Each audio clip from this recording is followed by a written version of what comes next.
seni vazo Sar belki khore khosas kerido Sar khore sefano vazo Makeseto helal werido. Sehr geehrte Damen und Herren, ich heiße Sie herzlich willkommen zum Symposium Sasaki gestern, heute und morgen. Das Symposium habe ich im Namen der Sasaki Sprachakademie Österreich organisiert. Mein Name ist Zeynep Arslan. Ich bin die Co-Präsidentin der Sasaki Sprachakademie Österreich und ich werde Sie durch den Abend begleiten. Die Sasaki Sprachakademie wurde vom Rama-Team gegründet. Rama ist ein Schriftstück, das in Sasaki monatlich publiziert wird. In den letzten 15 Jahren gab es mehrere Versuche, diese indogermanische Sprache, die der westiranischen Sprachfamilie angehört, am Leben zu erhalten. In Österreich wird Sasaki in Volkshochschulen und in manchen Volksschulen unterrichtet. Zuletzt wurde das Sasaki über das Rama-Team aktuell gehalten. Ich bitte nun den Co-Präsidenten der Sasaki Sprachakademie, Ali Dikme, auf die Bühne. Ali Dikme wird seine Begrüßungsworte in Sasaki halten. Somit werden wir gleich zu Beginn der Tagung die Möglichkeit dazu haben, Sasaki zu Gehör zu bekommen. Ali Dikme, bitte. Meymanıma Delal, name Akademia Zazekiu, name Parlo Darama Vara, Smapiro Pecherame, Saro Tsumuserame. Na konferansı zone Zazaki, Vijereho, Eureho, Meştereho Serakasикeme. Ez Ali Dikme, Sere Akademia zone Zazaki, Barabrogame, Doktor Zeynep Aslan'a. Na programıma pedim yasonu. Avusturya'da Sereki UNESCO'yu Gabriele Esching, Üniversite Viyana'ra Sere zonağı Florian Menz, des Heichtiriste Profesör Dr. Heiner Eichner, Zazeki uzonne kanusero kasekanu. Des Heich Soresponde Mesut Asmen Keskin. Frankfurt Üniversitesi Goethe'de masterin brazano. Zazeki son polida kasebeno, nusnayısu standarte kutsturuyor. Zonana şezade kıskekura diktabe koyesti. Desnevne'de Profesör Doktor Cafer Şeyhülislami. Kırmancı Irak'ta zonake kote base ideolojiye ye zonu sarakasekano. Videoda. Desno desponzde persu cevap. Sma peskeni ye cevap tane. Vişte Araşmera. Viştiriste Mehmet Emir Hatanaka Vişt Hazar Resmonto Dersim'de. Multimedya dero. Name Rame sonra çera ez hona Viyana deru. Viyana'da mastereko brazano. Vice Correspondent Profesör Doktor Ursula Hemanik, Laoik, Klein, Qeydey, zonune çıkıfayta koyesto. Vice Correspondent Profesör Katerina Brizic, Sosyoloji zonusar seromari rayadan aproç, sırdan aproç tırkısebenu. Vice Correspondent Persu cevap esto. Vice Dine de Penya konferansı mayana. Viyana'da Zazeki Sero Maçivetto Çesto. En Raveita Radyo Dersim Bira. Magister Eren Kılıç, Hıdır Karataş de sponsor üzeri Vayrenkini. Magister Eren Kılıç, Komela Alevene Kırmancı'da Zon Zazeki Ser kursta. Ninra deme, Viyana'da Komela Kültüre Alevende hem Zon Zazeki Ser kursta hem iki Sovyet TV'de tevivet. Zazekira program bıraştı. İtam zone hoda jiki roze Hızır'da kalaka kaykarda. A kalaka gurete kamera arşive Sovyet TV'dara. Dinara deme name rojname kurdira ju parlo de vejiye. Amra ko dernebi. Rav çever diyaza. Peydona Magister Eren Kılıç ebe kamer söylemecra.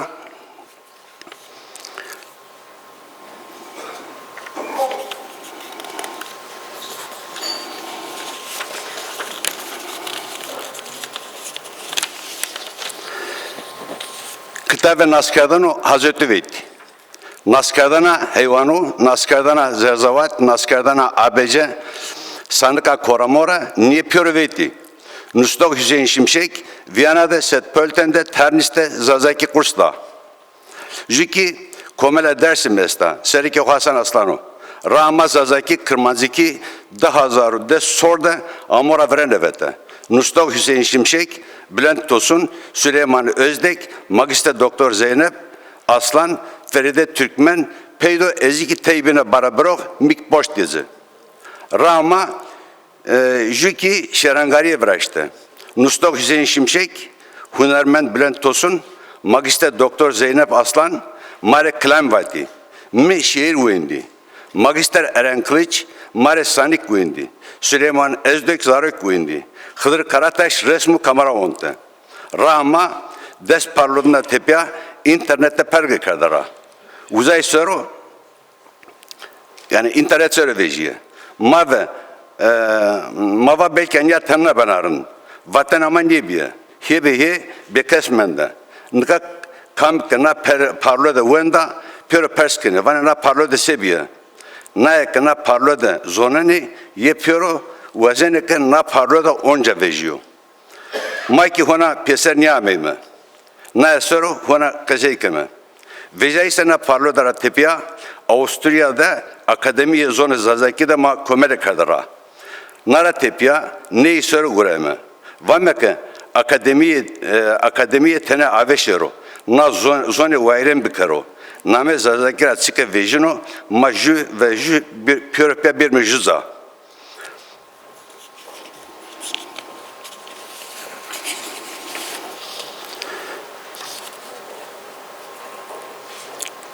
Na itikatra, kültürla pür jüzade bumano.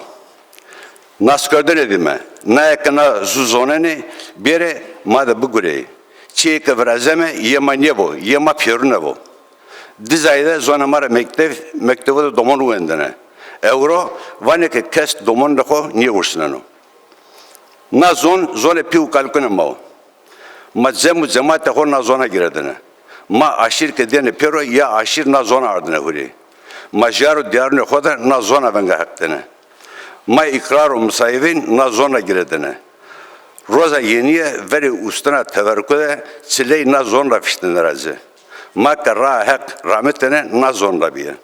Eureki UNESCO vano ke haut hazar zonuna zofe zoni biye vind. Zaya keseyniye beni. Zere na zonu da zazakik esto.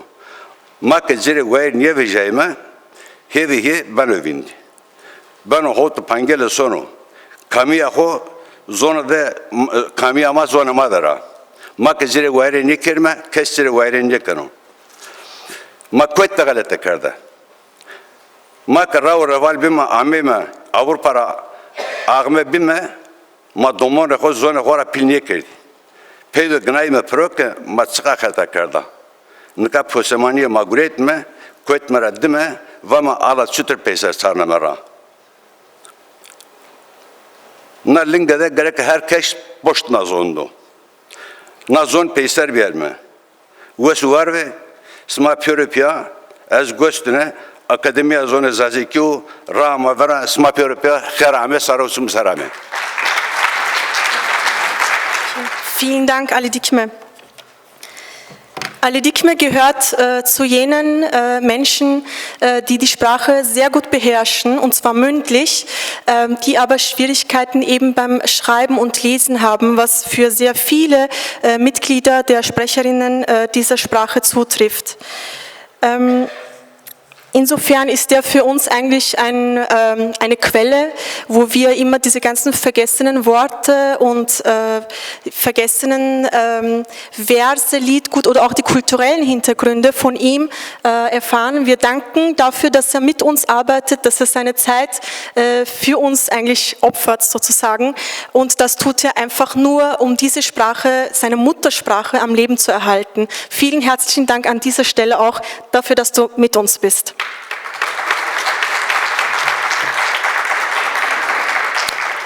Ich möchte nun die Generalsekretärin der österreichischen UNESCO-Kommission, Frau Magistra Gabriele Eschig, auf die Bühne bitten für ihre Begrüßungsworte. Wir haben diese Tagung unter der Schirmherrschaft der UNESCO-Kommission Österreich organisiert. Bitte schön. Sehr geehrte Damen und Herren, guten Abend. Es ist mir eine sehr große Freude und auch eine Ehre, heute Abend im Namen der österreichischen UNESCO-Kommission zu Ihnen zu sprechen. Wir haben sehr gern die Schirmherrschaft über diese Veranstaltung der Sasaki Sprachakademie übernommen, da auch bei der UNESCO natürlich das Thema Sprachen seit langem ein großes Thema ist. Die UNESCO ist ja die Organisation der Vereinten Nationen für Bildung, Wissenschaft, Kultur und Kommunikation, Information, die 1945 gegründet worden ist, und die österreichische UNESCO-Kommission ist die Kontaktstelle, die Österreich 1949 errichtet hat. Die Vielfalt der Sprachen ist eine der wichtigsten kulturellen Ressourcen der Welt. Jede Sprache hat ihre Besonderheit und eröffnet einen bestimmten Blickwinkel auf die Welt. Insofern ist es der UNESCO schon seit Anbeginn ein großes Anliegen gewesen, die Vielfalt der Kulturen, die Vielfalt der Sprachen zu erhalten und deren Weiterleben zu unterstützen. Die UNESCO ist allerdings keine Entwicklungshilfeorganisation, sondern in der Zusammenarbeit der Staaten werden konsensfähige Modelle für Politikthemen erarbeitet, und einige davon, bezugnehmend auf Sprachen, möchte ich Ihnen kurz vorstellen. Im Rahmen der Bildung hat die UNESCO schon immer ihren Schwerpunkt auf muttersprachliche Alphabetisierung und muttersprachlich basierte bilinguale und multilinguale Bildung gelegt. Und 1999 hat sie das grundlegende Werk zu Multilingual Education mit dem Dreisprachenmodell herausgebracht, das schon damals sozusagen propagiert hat, dass jeder Mensch 3 Sprachen können soll: seine Muttersprache, die Sprache in dem Umfeld, in dem er lebt, also die Verkehrssprache des Landes, und dann eine internationale Verkehrssprache. Also das ist dieses Dreisprachenmodell. Weiters hat die UNESCO 1992 bereits zum Thema Sprachen der indigenen Völker eine Erklärung zu den Rechten von Personen, die zu nationalen, ethnischen, religiösen oder linguistischen Minderheiten zählen, herausgebracht, in denen also Rahmenbedingungen und Forderungen im Zusammenhang für diese Gruppierungen festgeschrieben worden sind. Diese Erklärungen werden ja immer von den Mitgliedstaaten der UNESCO sozusagen beschlossen, das heißt einstimmig beschlossen, das heißt 195 Mitgliedstaaten haben sich zu dieser Erklärung sozusagen bekannt. Seit diesem Zeitpunkt gibt es auch den Internationalen Tag der Muttersprache, der immer am 21. Februar begangen wird, wo die Staaten, aber auch die internationale Staatengemeinschaft ihre Bemühungen so quasi zur Schau stellen kann oder beweisen kann. Im Bereich der Kultur sind 2 wichtige Völkerrechtsinstrumente zu nennen, die also das Thema Sprache sehr wesentlich beinhalten. Das eine ist die 2003er Konvention zur Erhaltung des immateriellen Kulturerbes, und wir haben ja schon von Frau Aslan gehört, dass die Sprache, wenn sie nicht schriftlich fixiert ist, ja auch also sozusagen eine mündlich tradierte kulturelle Praxis ist, die dann sozusagen oft schwer fassbar ist, wo von Generation zu Generation auch immer wieder diese Erinnerungsarbeit und diese Erhaltungsarbeit geleistet werden muss. Ein Kapitel dieses immateriellen Kulturerbes widmet sich den mündlichen Traditionen und darunter auch besonders den Sprachen. Ein weiteres Instrument ist die Konvention von 2005 zur Vielfalt kultureller Ausdrucksformen, und hier ist im Artikel 6 ganz explizit auch festgehalten, dass also die Staaten ihre Möglichkeiten nutzen sollen, kulturelle Ausdrucksformen zu fördern und auch im Rahmen von Aktivitäten, Waren und Dienstleistungen im Kulturbereich lokale Inhalte und lokale Sprachen also zu berücksichtigen. Zwischen 2000 und 2010 ist eigentlich die Hauptaktivität der UNESCO zu setzen mit der Herausgabe des Atlas der bedrohten Sprachen. Und schon damals hat die UNESCO prognostiziert, dass bis zum Ende des Jahrhunderts die Hälfte aller Sprachen, die heute auf der Welt existieren, von den 6000, also 3000 ausgestorben sein werden. Also dieses Problem der Sprachen, die sozusagen nicht weiter bestehen, die aus politischen, aus kulturellen, aus anderen Gründen sozusagen in der Minderheit sind oder zurückgedrängt werden, ist sozusagen weltweit ein sehr großes. Und man kann sich vorstellen, welchen Verlust an Kultur, also dieser Verlust der Sprachen dann auch im Endeffekt bedeuten wird. 2003 wurde in diesem Zusammenhang auch ein Set von Kriterien errichtet, das die Vitalität und die Bedrohung von Sprachen sozusagen feststellen kann. Und die UNESCO hat dann dreimal hintereinander, 1996, 2001 und auch 2009 und 2010, einen Atlas der bedrohten Sprachen herausgegeben. Leider sind diese Aktivitäten aus Geldmangel inzwischen eingestellt. Also die letzte Ausgabe wurde von Norwegen extrabudgetär finanziert. Inzwischen gibt es leider diesen Atlas nicht mehr. Im Kommunikations- und Informationsbereich gibt es auch eine Empfehlung von 2003, die also sich auf die Verwendung von Sprachen im Internet beziehen. Es ist ja also festzustellen, dass 90% der Inhalte im Cyberspace auf Englisch sind. Also der Rest, die restlichen 10% sozusagen fallen auf alle anderen Sprachen der Welt. Und das ist natürlich ein ganz krasses Missverhältnis. Und diese Declaration on the Promotion and Use of Multilingualism in Cyberspace ist sozusagen eine Aufforderung auch an die Staaten, selbst dazu zu sorgen, dass die eigenen Sprachen sozusagen auch im Internet Verwendung finden. Sehr geehrte Damen und Herren, ich bin schon sehr gespannt auf den weiteren Verlauf der Tagung. Ich danke noch einmal Frau Aslan, dass sie uns eingeladen hat, hier mitzumachen, und ich wünsche einen guten Verlauf und gute Ergebnisse. Dankeschön. Liebe Frau Generalsekretärin, vielen Dank für Ihre einleitenden und begrüßenden Worte. Unter uns ist der Vorstand des Instituts der Sprachwissenschaften der Universität Wien, Herr Professor Dr. Florian Menz. Danke, dass Sie gekommen sind, und ich bitte um Ihre einleitenden Worte. Sehr geehrte Frau Präsidentin, sehr geehrter Herr Präsident, sehr geehrte Frau Generalsekretärin, meine Damen und Herren, liebe Kolleginnen und Kollegen. Im Zusammenhang mit der Erforschung von Minderheitensprachen ist in der Soziolinguistik, so wie Frau Eschig das schon angekündigt hat, in den letzten Jahren zunehmend auch die Frage von sprachlichen Menschenrechten in den Vordergrund gerückt. Und zunehmend ist dadurch auch der Blick darauf gefallen, dass Linguisten und Linguistinnen nicht nur die Aufgabe haben, bedrohte Sprachen zu erforschen, sondern dass sie auch die Pflicht haben, zu ihrem Erhalt in gewisser Weise, und soweit sie das als Wissenschaftlerinnen und Wissenschaftler können, beizutragen. Denn, auch das ist schon erwähnt worden, seriöse Schätzungen besagen, dass in den letzten 500 Jahren bereits ca. 50% der damals gesprochenen Sprachen ausgestorben sind und in den nächsten 100 Jahren möglicherweise weitere 20 bis 50% eben vom Aussterben oder vom Verschwinden bedroht sind. Dass das Sasaki gute Chancen hat, nicht davon betroffen zu sein, dafür, denke ich, ist diese Tagung oder die Organisation dieser Tagung ein wichtiges Signal.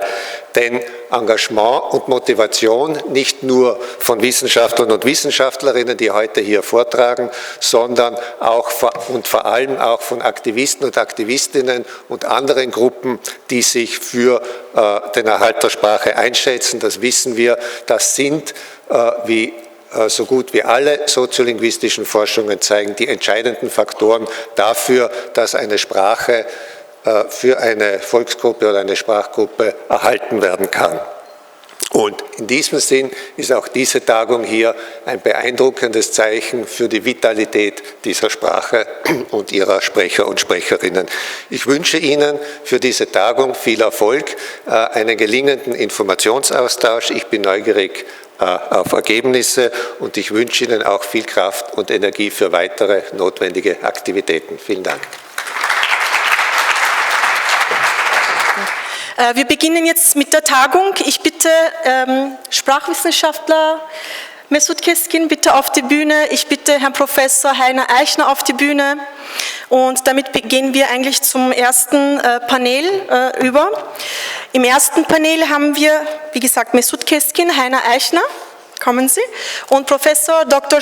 Jaffer Sheol Islami, er wird dann mit einer Videokonferenz an der Tagung teilnehmen. Und die Frage- und Antwortrunde machen wir dann eine Skype-Schaltung nach Kanada. Genau, und es gibt eine kleine Programmänderung. Wir werden zwei Panels haben. Im ersten Panel die genannten Herren. Im zweiten Panel haben wir dann die Multimedia-Show von Mehmet Emir. Wir werden einen Vortrag von Professor Dr. Ursula Hemetek hören und von Professor Dr. Katharina Brisic. Damit übergebe ich jetzt das Wort an Heiner Eichner. Yes. Sasa, Geschichte und Gegenwart einer nordwestiranischen Sprache aus sprachwissenschaftlicher Perspektive. Sehr verehrte Damen und Herren, gern habe ich die Aufgabe übernommen, in der heutigen Veranstaltung das Eröffnungsreferat zu halten. Bei der Kürze der zur Verfügung stehenden Zeit ist eine systematische Behandlung des Stoffs natürlich nicht möglich. Ich will aber versuchen, durch Einbringen einer persönlichen Note den Stoff für Sie lebendig werden zu lassen.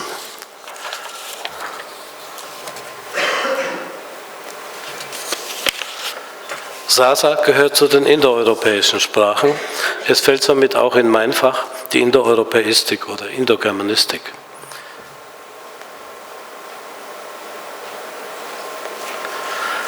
Die indoeuropäischen Sprachen bilden eine große Sprachfamilie. Bis zur Zeit des Kolumbus ist sie nur auf der Nordhälfte der Erdkugel gesprochen worden, etwa bis zum Äquator. Nur das Maledivische hat etwas darüber hinausgegriffen. Und infolge der Ereignisse der Kolonisation ist diese Sprachfamilie gegenwärtig über die ganze Erde verbreitet, auch in Südamerika, Südafrika, Australien und so weiter, und wird von Milliarden von Menschen benutzt. Diese indoeuropäischen Sprachen haben sich aus einer kleineren und einheitlichen Grundlage entwickelt, die um etwa 3000 vor Christus bestanden hat. Wir teilen sie in 12 Zweige ein: Indisch, Iranisch, Armenisch, Albanisch, Slawisch, Baltisch, Germanisch, Keltisch, Italisch, Griechisch, Altanatolisch und Tocharisch. Die beiden zuletzt genannten Zweige sind völlig ausgestorben. Schon im Altertum, alle anderen sind also lebendig. In 5000 Jahren Sprachgeschichte hat der Zahn der Zeit an diesen Sprachen genagt und ihre ursprüngliche Identität oft bis zur Unkenntlichkeit verändert. Aber das, was Ludwig Wittgenstein Familienähnlichkeit genannt hat, lässt sich trotzdem auf Schritt und Tritt erkennen. Unser Wort Name, Englisch Name, auf Sasanam und dies heißt auf Sasanam, und diese Übereinstimmung beruht nicht auf Zufall, sondern lässt sich über die Jahrtausende zurückverfolgen, und das mit einer Präzision, die an die Gesetze der Naturwissenschaften erinnert. Ein anderer Punkt, Kurmanji heißt das Nav, ist auch noch ziemlich nahe, aber dieser Unterschied M im Sasa und W im Kurmanji ist ein typische, wir nennen das Isoglosse.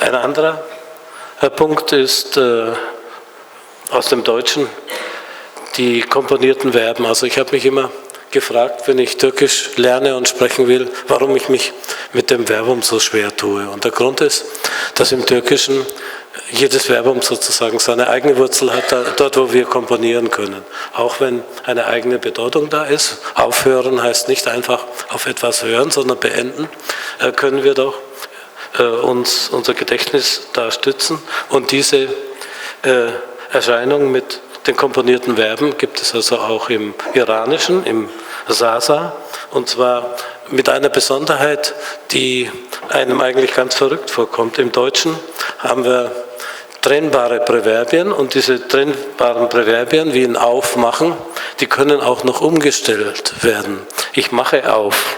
Also zum Beispiel dieses Sasa-Beispiel, er machte die Türe auf. Das ist also ganz parallel. Kerdra macht er auf, ist genau wie Deutsch macht er auf. Ich habe gedacht, sowas gibt es ja gar nicht nochmal, aber siehe da, es gibt es doch, und das ist eben auch die Familienähnlichkeit, die sich da immer wieder auswirkt.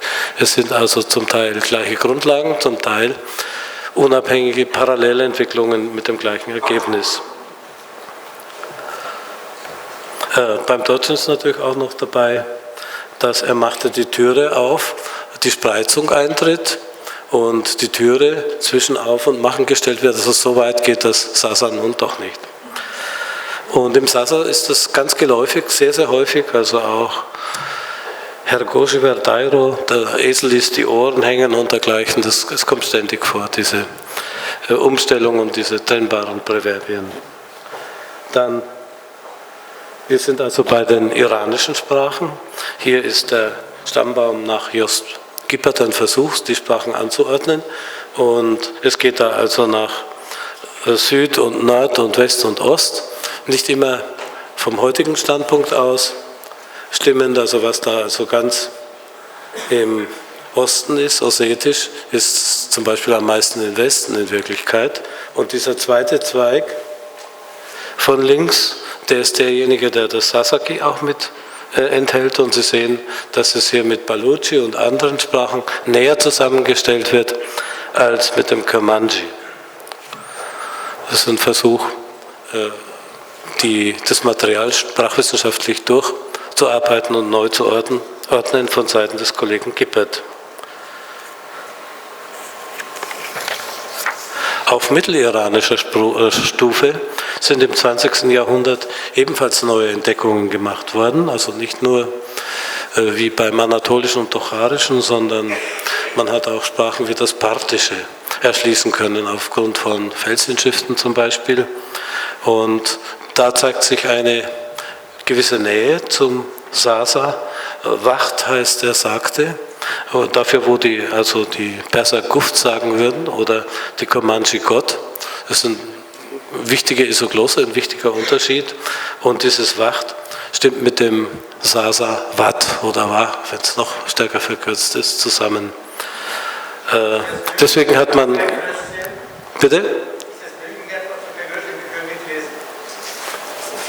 Das Bild habe ich leider nicht in besserer Qualität. Ich weiß, das tut mir leid. Ja. Aber ich kann es Ihnen wenn Sie was nicht lesen können, kann ich es Ihnen eventuell erklären, falls ich selber lesen kann. Also, wesentlich ist, dass wir hier also im iranischen Bereich sind und dass da auch Sasa mit eingeordnet ist, und zwar nicht unter Kurdisch-Comanche. Man hat sogar gedacht, dass das Parthische eine Vorstufe des Sasaki sein könnte, aber dann hat man bemerkt, dass es im Parthischen gar kein Femininum mehr gibt. Im Sasa gibt es das noch, also kann es nicht vom Parthischen abstammen. Die Vorstufe des Sasa mag dem Parthischen sehr nahe gestanden haben in vieler Hinsicht, aber sie ist unbezeugt, wie eben in anderen Fällen auch. Auffällig ist beim Sasa auch noch das Vorkommen vieler Einsilbler und sonstiger kurzer Wörter. Im Laufe der Zeit sind also die Wörter geschrumpft. Altpersisch heißt der Berg noch Kaufa. Im Sasa heißt das Wort Ko. Der hohe Berg ist Koyo Bers. Bers ist altiranisch Bersant, hoch. Und jetzt bleibt nur noch ein Einsilbler übrig. Und wenn man Sasa-Gedichte liest oder kleine Novellen, hat man oft den Eindruck, es könnte transkribiertes Chinesisch sein, weil so viele einsilbige Wortformen auftreten. Jetzt zur Entdeckung des Sasa. Es ist eine der am spätesten bekannt gewordenen indoeuropäischen Sprachen, obwohl sie lebendig geblieben ist. Und zwar, Moment, hier habe ich noch eine Folie, wo ich gemeinsame Merkmale aufzähle. Also iranische Sprachen haben zum Beispiel ein Anlaut S in H verwandelt. Und so heißt also 7, was bei uns ein S hat, und Englisch 7, Lateinisch Septim und so weiter, heißt im Sasa Hot und im Persischen Haft, also beide mit H, und solche Übereinstimmungen ermöglichen uns, solche Sprachfamilien aufzustellen. Jetzt die Entdeckung des Sasa ist also durch Peter Lerch geschehen, ein russischer, deutschstämmiger Forscher im 19. Jahrhundert. Er hat also sich mit den Kurden näher befasst, kurdische Forschungen betrieben, war dann in der Archäologie tätig und jetzt hat er plötzlich erfahren, dass es im Krimkrieg Gefangene aus der Türkei mit kurdischer Sprache gibt. Er ist sofort aufgebrochen und ist nach Roslawl bei Smolensk gefahren, wo diese Gefangenen untergebracht waren. Er musste sich beeilen, weil die nämlich ausgetauscht werden sollten, und er hat also Interesse, vorher noch ihre Sprachen aufzunehmen. Von diesen Gefangenen waren etwa 50 Kurden und Sasas, die also, mit denen er März, April, Mai nicht ganz 3 Monate arbeiten konnten. Und was er dabei zustande gebracht hat, ist wirklich bewundernswert.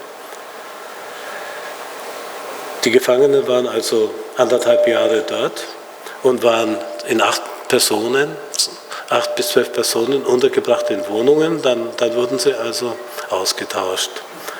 Und die Herkunft war aus Martin Cesire Dersim Mus Diyarbakir Urfa Birecik Harput, ein armenischer Name, Malatya Maden Erzurum, und die Religion meist Shafi'i, sunnitisch. Also heute ist die Situation grob gesagt so, dass im Norden die Aleviten sind und im Süden, also, bitte? Ja, ich kann das gerne machen. Und im Süden die Sunniten. Damals war es vielleicht noch etwas anders verteilt. Lerch hat also Texte aufgenommen, sie in ein phonetisches Alphabet transliteriert, was ihm etwas Nachteile eingebracht hat bei seinen Kollegen, weil, dass er das nicht in der persischen, arabischen Schrift gemacht hat, sondern modern in Lateinschrift.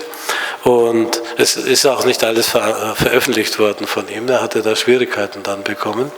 Und von diesen Texten ist es so, dass auch in neuerer Zeit da wieder zurückgegriffen wird. In der Forschung sind sie weiter nicht berücksichtigt worden, aber es gibt Sasa-Aktivisten, die diese Texte wieder zum Leben erwecken und nacherzählen. Also zum Beispiel die Geschichte vom Vogel Goin, das ist eine Art Uhu, da ist eine junge Frau, deren Bruder ermordet wird und die sich dann in einer klassischen Metamorphose in einen Uhu verwandelt und klagt um den Bruder. Der erste, der dieses von Lerch zusammengebrachte Material jetzt auf die Sprachverwandtschaft untersucht hat, ist unser Wiener Pionier Friedrich Müller, der sich mit Sprachwissenschaft überhaupt auseinandergesetzt hat. Er hat ein 4-bändiges Werk verfasst, aber er war speziell auf iranische Sprachen an iranischen Sprachen interessiert und hat sofort die Publikation von Lerch vorgenommen und das Verhältnis von Sasa zu anderen Sprachen untersucht. Also wir haben noch sein Grab gerade entdecken können, bevor das alles beseitigt worden ist. Das ist da seine Plakette und das war das Grabmal als Ganzes. Und hier sind also Informationen zu seinem Leben. Er hat also in seinen Beiträgen das Sasa näher charakterisiert und er hat festgestellt, dass es sich doch vom Comanche stark unterscheidet, allerdings noch nicht die terminologische Konsequenz gezogen, dass das also kein Kurdisch ist, sondern es läuft auch noch unter Kurdisch. Das ist mit klassischen sprachwissenschaftlichen Mitteln gegangen. Er hat also die Vokale und Konsonanten und so weiter durchgegangen und ist dann also zu dem Ergebnis gekommen. Nach dieser Skizze stellt sich der Sasa als ein vom Comanche in vielen wesentlichen Punkten verschiedener Dialekt dar. Das ist der entscheidende Satz. Ich weise noch darauf hin, dass wir also an der Wiener Universität diese alte Tradition wieder aufgenommen haben und uns also auch mit diesen Sprachen befasst haben. Ich bin da zum Teil mit verantwortlich. Es ist also Professor Jalil für das Comanche tätig gewesen. Das ist ein kleiner Kreis um ihn herum. Und aus diesem Comanche-Kurs hat sich ein Sasa-Kurs abgezweigt, den ich dann mit Eren Kilic geführt habe. Also die Teilnehmer waren verschieden. Im Winter hatten wir volles Haus, im Sommer war es etwas weniger immer. Das sind gerade 2 Bilder, wo besonders wenig da waren, aber das ist nicht der Normalzustand unserer Kurse gewesen. Spätere Erforschung des Sasa, ich nenne da die wichtigsten Punkte nur, Oskar Mann, Karl Hardank, Siveret Kor, konnten aber nicht überall hin und haben also zum Teil keine besonders guten Informationen gehabt. Sylvie Selcan, eine ausführliche Darstellung des Norddialektes um der Sim, Tunjeli, Dann Ludwig Paul konnte das Gesamtgebiet untersuchen und eine echte Dialektologie schaffen, aber er konnte auch nicht überall hin. Also es haben ihm einige Bereiche gefehlt. Dann in Russland gibt es eine Tradition, Ejubi Smirnova, haben sich mit der SIM beschäftigt und sie rechnen mehr aus politischen als auch aus sprachwissenschaftlichen Gründen das Sasa zum Kurdischen. Das Buch heißt also der kurdische Dialekt Sasa. Dagegen ist dann also Gibbert aufgetreten und auch Agnes Korn, auch Sülfü Selcan. Also im Großen und Ganzen ist es in der Sprachwissenschaft sehr deutlich, dass das Sasa und Kurdisch zwei getrennte Sprachen sind und als solche anzusehen sind. Ich stelle kurz noch die Titelseiten der wichtigsten Werke vor. Ludwig Paul. Und das ist also Ejubi. Da ist auch noch der berühmte Comanche-Forscher Kurdojew in St. Petersburg gewesen und er konnte das nicht herausgeben. Er hat eine ausführliche Darstellung des Sasa gemacht. Ich habe also die auf dem Schreibtisch liegen sehen, also ungefähr 600 Seiten umfasst das, aber es scheint also noch nicht erschienen zu sein. Eine Frau Yusupova bearbeitet das ist interessant, weil es auch Sasa in Kasachstan mit einschließt. Dann Agnes Korn hat in ihrem Buch über Baluchi auch die Beziehung zu Sasa stärker untersucht. Und Gibbert hat in der Zeitschrift Die Sprache eine längere, sehr professionelle Abhandlung über Sasa geschrieben, aus der also hervorgeht, dass das also auch selbstständig ist.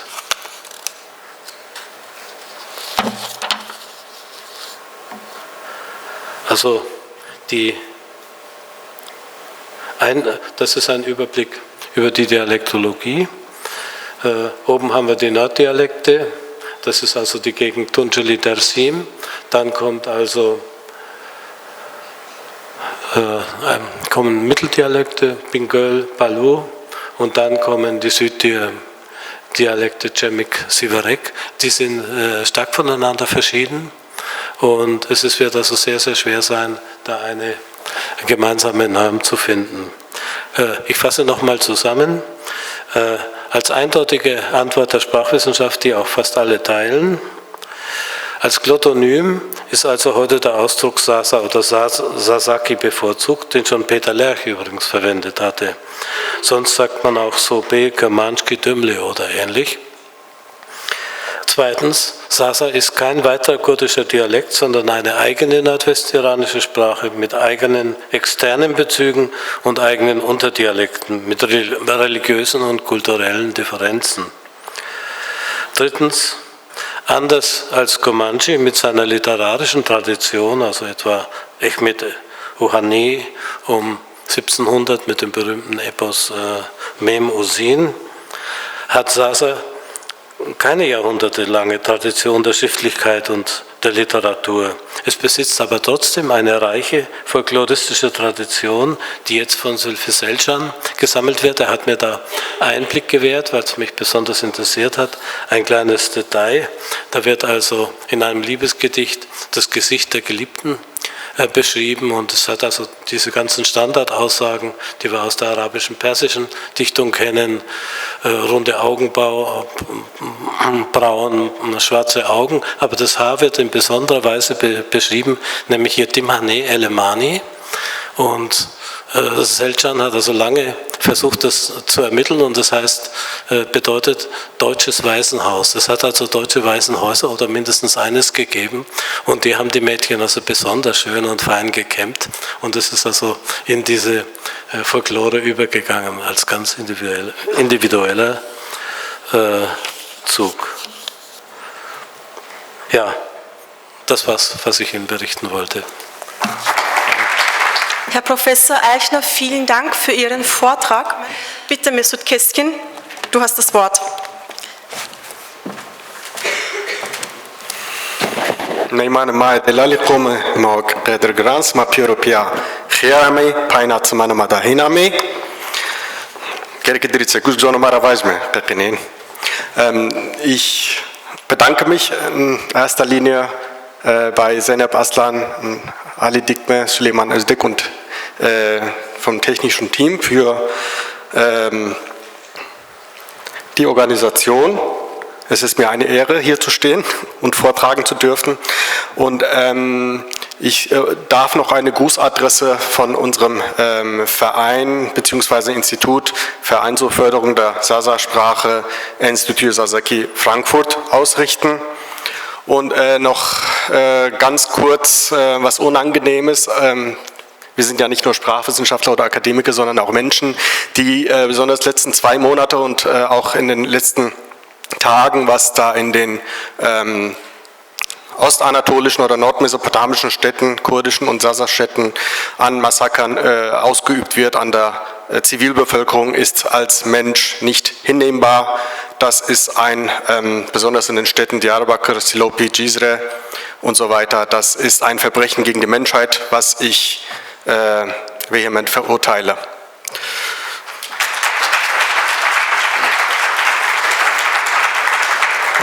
So zu Standardisierungsbemühungen. Ja, bin ein bisschen aufgeregt, tut mir leid. Und ich hoffe, ich bringe da auch nicht so viel Frankfurter Akzent rein. Es gibt also, wie Herr Professor Dr. Heiner Eichner schon darüber eben detailliert berichtet hat, das Sasaki, hier haben wir es in einer farbigen Form, ebenfalls von meinem Professor und Doktorvater Professor Dr. Skipert, das Sasaki hier als eine nordwestiranische Sprache,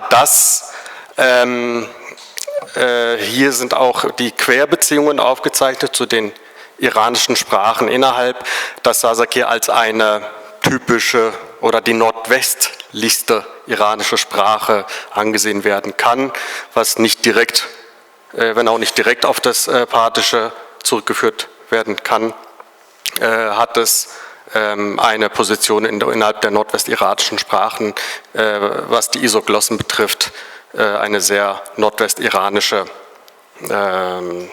Eigenschaft. Die bisherige schriftliche Schrifttradition im Sasaki in osmanischer Zeit hatten wir das perso-arabische Alphabet.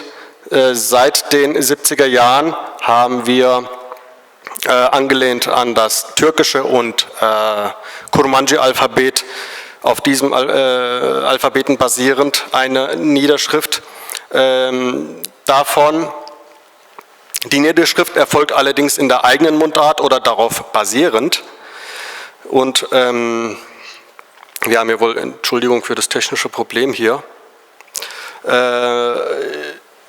Und daraus haben sich 2 gängige Alphabete entwickelt. Wir haben mehrere Alphabete, mit denen meistens Wörterbücher bisher herausgekommen sind und auch Zeitschriften, aber die beiden gängigen Alphabete, sprich Jacobson Ware-Alphabet und das andere Bedir-Khan-Alphabet, womit auch jetzt Kurmanji geschrieben wird, durchgesetzt. Und es fehlt aber eine allgemeine deskriptive Rechtschreibung für alle Mundarten, die bisher erschienen sind, beschreiben meistens eher das Nord-Sasaki und das Süd-Sasaki, aber nicht alle Mundarten. Und die vorhandenen gedruckten Werke und Publikationen auf Sasaki erreichen nicht die breite Masse, das ist auch ein Problem, zumal wir die Sasas auch ein Volk sind, das leider nicht so viel liest, mal so einfach ausgedrückt. Und die Zeitschriften, die erscheinen, die meisten davon erscheinen nicht ständig, sondern die müssen, die enden irgendwann mal aus meistens ökonomischen, wirtschaftlichen Gründen, hören die auf. Es gibt nur noch Watte, das regelmäßig erscheint, aber die anderen, so zum Beispiel Pia Rashtiya Ware, Tija Sodiri, Miraz und jetzt auch neuerdings Ma, das sind allerdings auch die Zeitschriften, die zwar mit verschiedenen Namen, aber meistens von denselben Leuten herausgebracht wurden. Und in den letzten Jahren wird auch das Sasaki in Medien und an einigen Universitäten, wie an der Dersim Universität, an der Universität Bingöl und Mardin verwendet und auch angeboten. Und was zur Standardsprache, ich möchte es mehr in Anführungsstrichen erwähnen, die Voraussetzung für eine Standardsprache, das ist meine Ausführung natürlich, die linguistische Konzipierung und Institutionalisierung dieser, einen offiziellen Status als Staats- oder Regionalsprache, das hat das Sasaki ja auch nicht. Und Verbreitung dieser Standardsprache mittels Bildung, Wissenschaft und auch Medium und die Verständlichkeit und Akzeptanz dessen unter der Bevölkerung ist wichtig. Wir hatten, als ich neu mit dem Konzept oder mit meiner Dissertation begann, mal unter den Sasaki-Autorinnen und Autoren gefragt, was sie von einer Standardisierung oder welche Art von Standardisierung halten. Und da haben wir die ganz verschiedensten Antworten erhalten, weil wir bisher auch sowohl in den wissenschaftlichen Ausführungen Dissertation oder Magisterarbeiten als auch in den Zeitschriften so gut wie nie das Thema Standardisierung oder eine dialektübergreifende Sprachsprache behandelt wurden. Die meisten waren natürlich für die eigene Mundart, dass die eigene Mundart, Dersim, Pölümber, Nord-Sasaki, was haben wir hier, Süd-Sasaki, als Standard angenommen werden sollte oder dass die Varianten statistisch erfasst werden sollten oder die 3 Hauptdialekte, die wir haben, die wir erst sehen werden, die unter sich standardisiert werden sollten. Eine Einigkeit im Alphabet und eine linguistische Kommission und über Seminare oder auch, was hier am meisten, das mit den 14% etymologische Forschungen und die am konservativsten erhaltenen Varianten, was das Senegal, was sich so als konservativ schimpft, und dass die Sprachwissenschaftler und die kundigen Leute darüber entscheiden sollten. Im ostanatolischen Raum oder nordmesopotamischen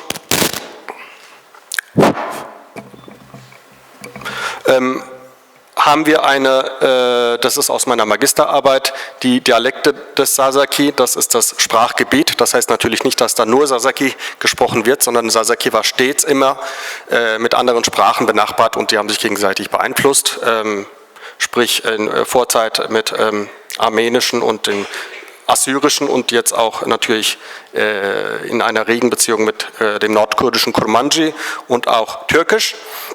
Und wir haben hier 3 Hauptdialekte,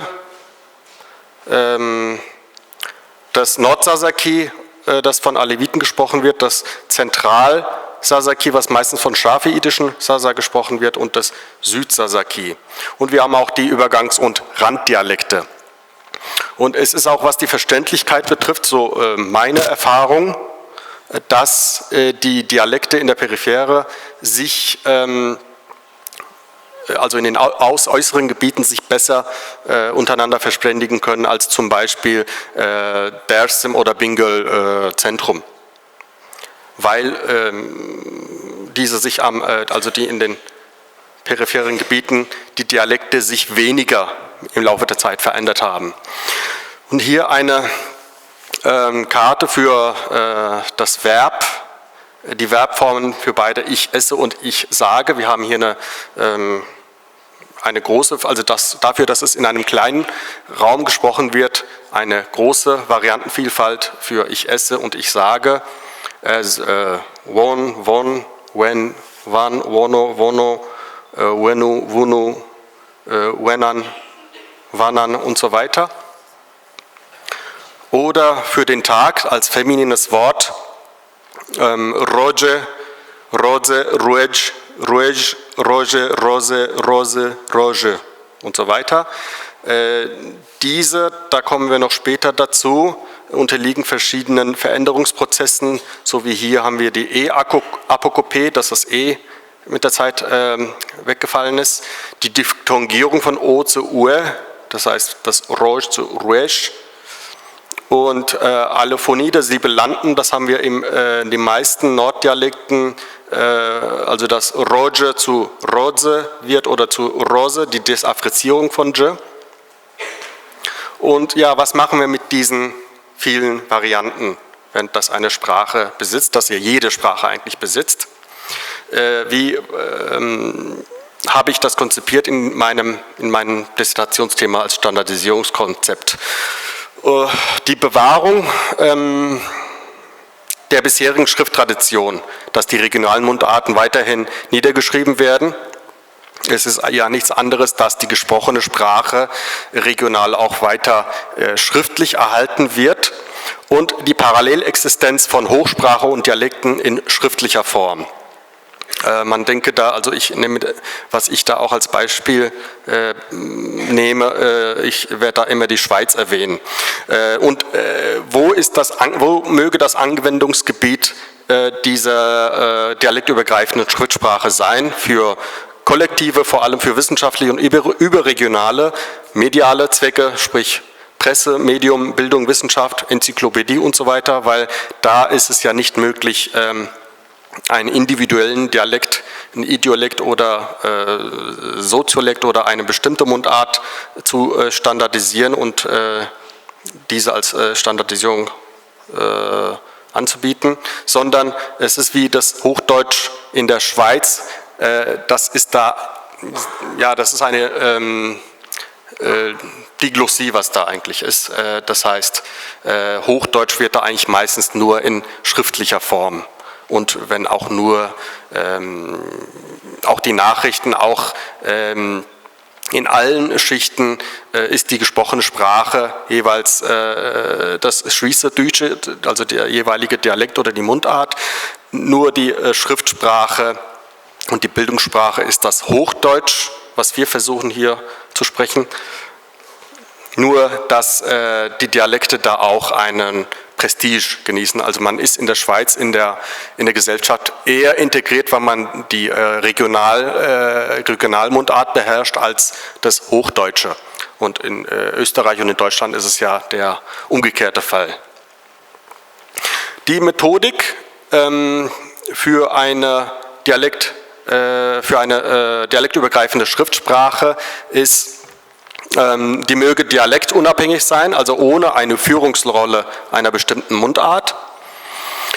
Die Auswahl der Wort- und Flexionsvarianten aus diachroner Hinsicht, also sprachhistorischer Hinsicht, konservativsten Form der vorhandenen Varianten und aus dem reichhaltigen Korpus des alt- und mitteliranischen und des altindischen Korpus, wo nur damit lässt sich nämlich als Sasaki auf einen Bezug nehmen, einen historischen Bezug nehmen anhand dieser bezeugten Sprachen.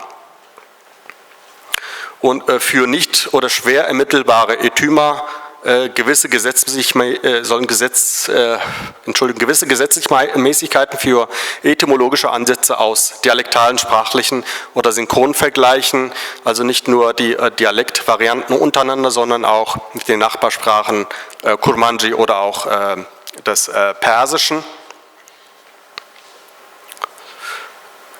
und auch den kaspischen Dialekten, die auch eine bestimmte Nähe zum Sasaki aufweisen, also in Nordiran.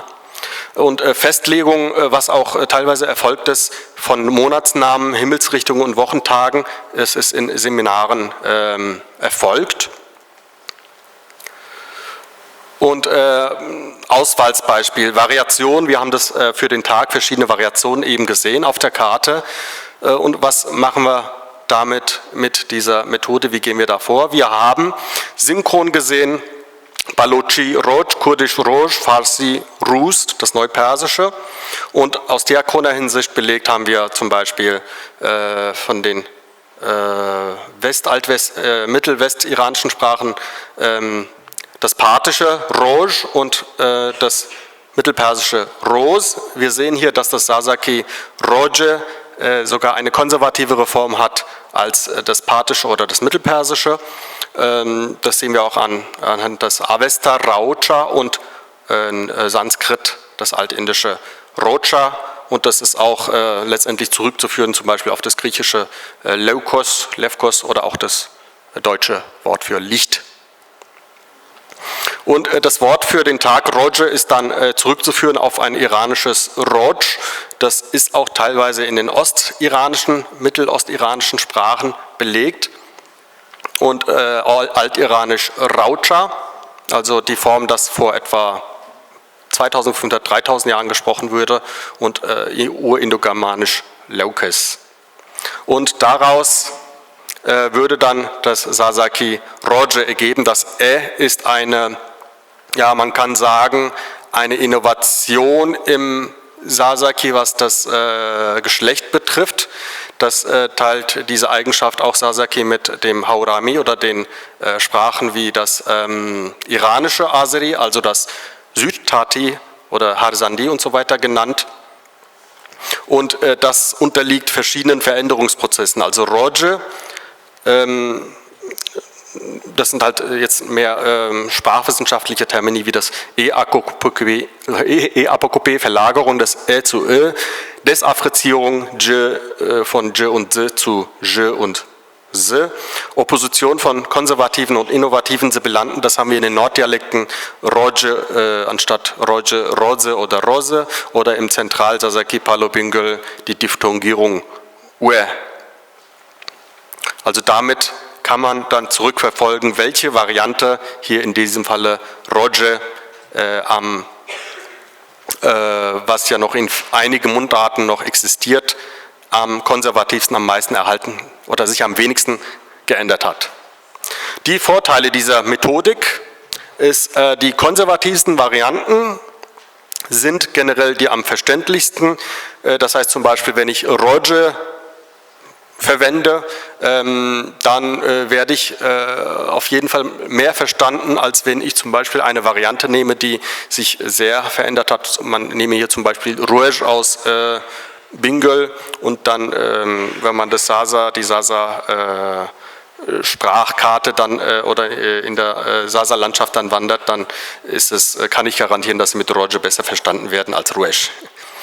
Entpolitisierung eines Streits um die Führungsrolle einer bestimmten Mundart, die Sasa-Sprecherinnen haben auch eine aufständische, rebellierende Eigenschaft, das kennt man ja auch aus der Geschichte, dass sich immer seit der osmanischen Zeit immer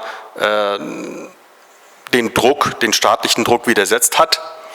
Und das sagt auch meine Erfahrung, weil wenn man da eine bestimmte Mundart als den führenden Dialekt aufsetzen würde, dann würde da bestimmt wieder ein Streit darum entbrennen. Und diese Vorgehensweise ist linguistisch. In unserer Zeit sollten auch die Sprachen eher linguistisch, also von Linguisten erforscht und darüber entschieden werden in Sprachinstitutionen und nicht wie vor ein paar hundert Jahren die Druckwerkstätte oder die Buchdrucker. Und es würde auch eine gesellschaftspolitische Relevanz erlangen für die Sprachidentitätsfindung, denn wenn das Sasaki dann eine dialektübergreifende Schriftsprache dann hat, diese Position erlangt, würde sie sich, so hoffen wir, in der Türkei zumindest als Bildungssprache, Regionalsprache eher durchsetzen, als wenn es gar keine gemeinsame Schriftsprache hat.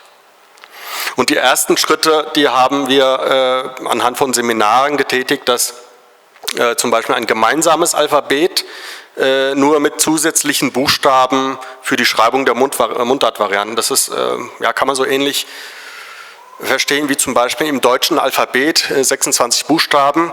Da tauchen die Umlaute Ü zwar nicht auf, aber sie werden trotzdem geschrieben, oder die Akzent oder im Französischen die Akzent oder das C mit Cédille, die finden wir auch nicht im Alphabet vor, aber man wird damit geschrieben, und so kann man auch die Mundartvarianten im Sasaki niederschreiben.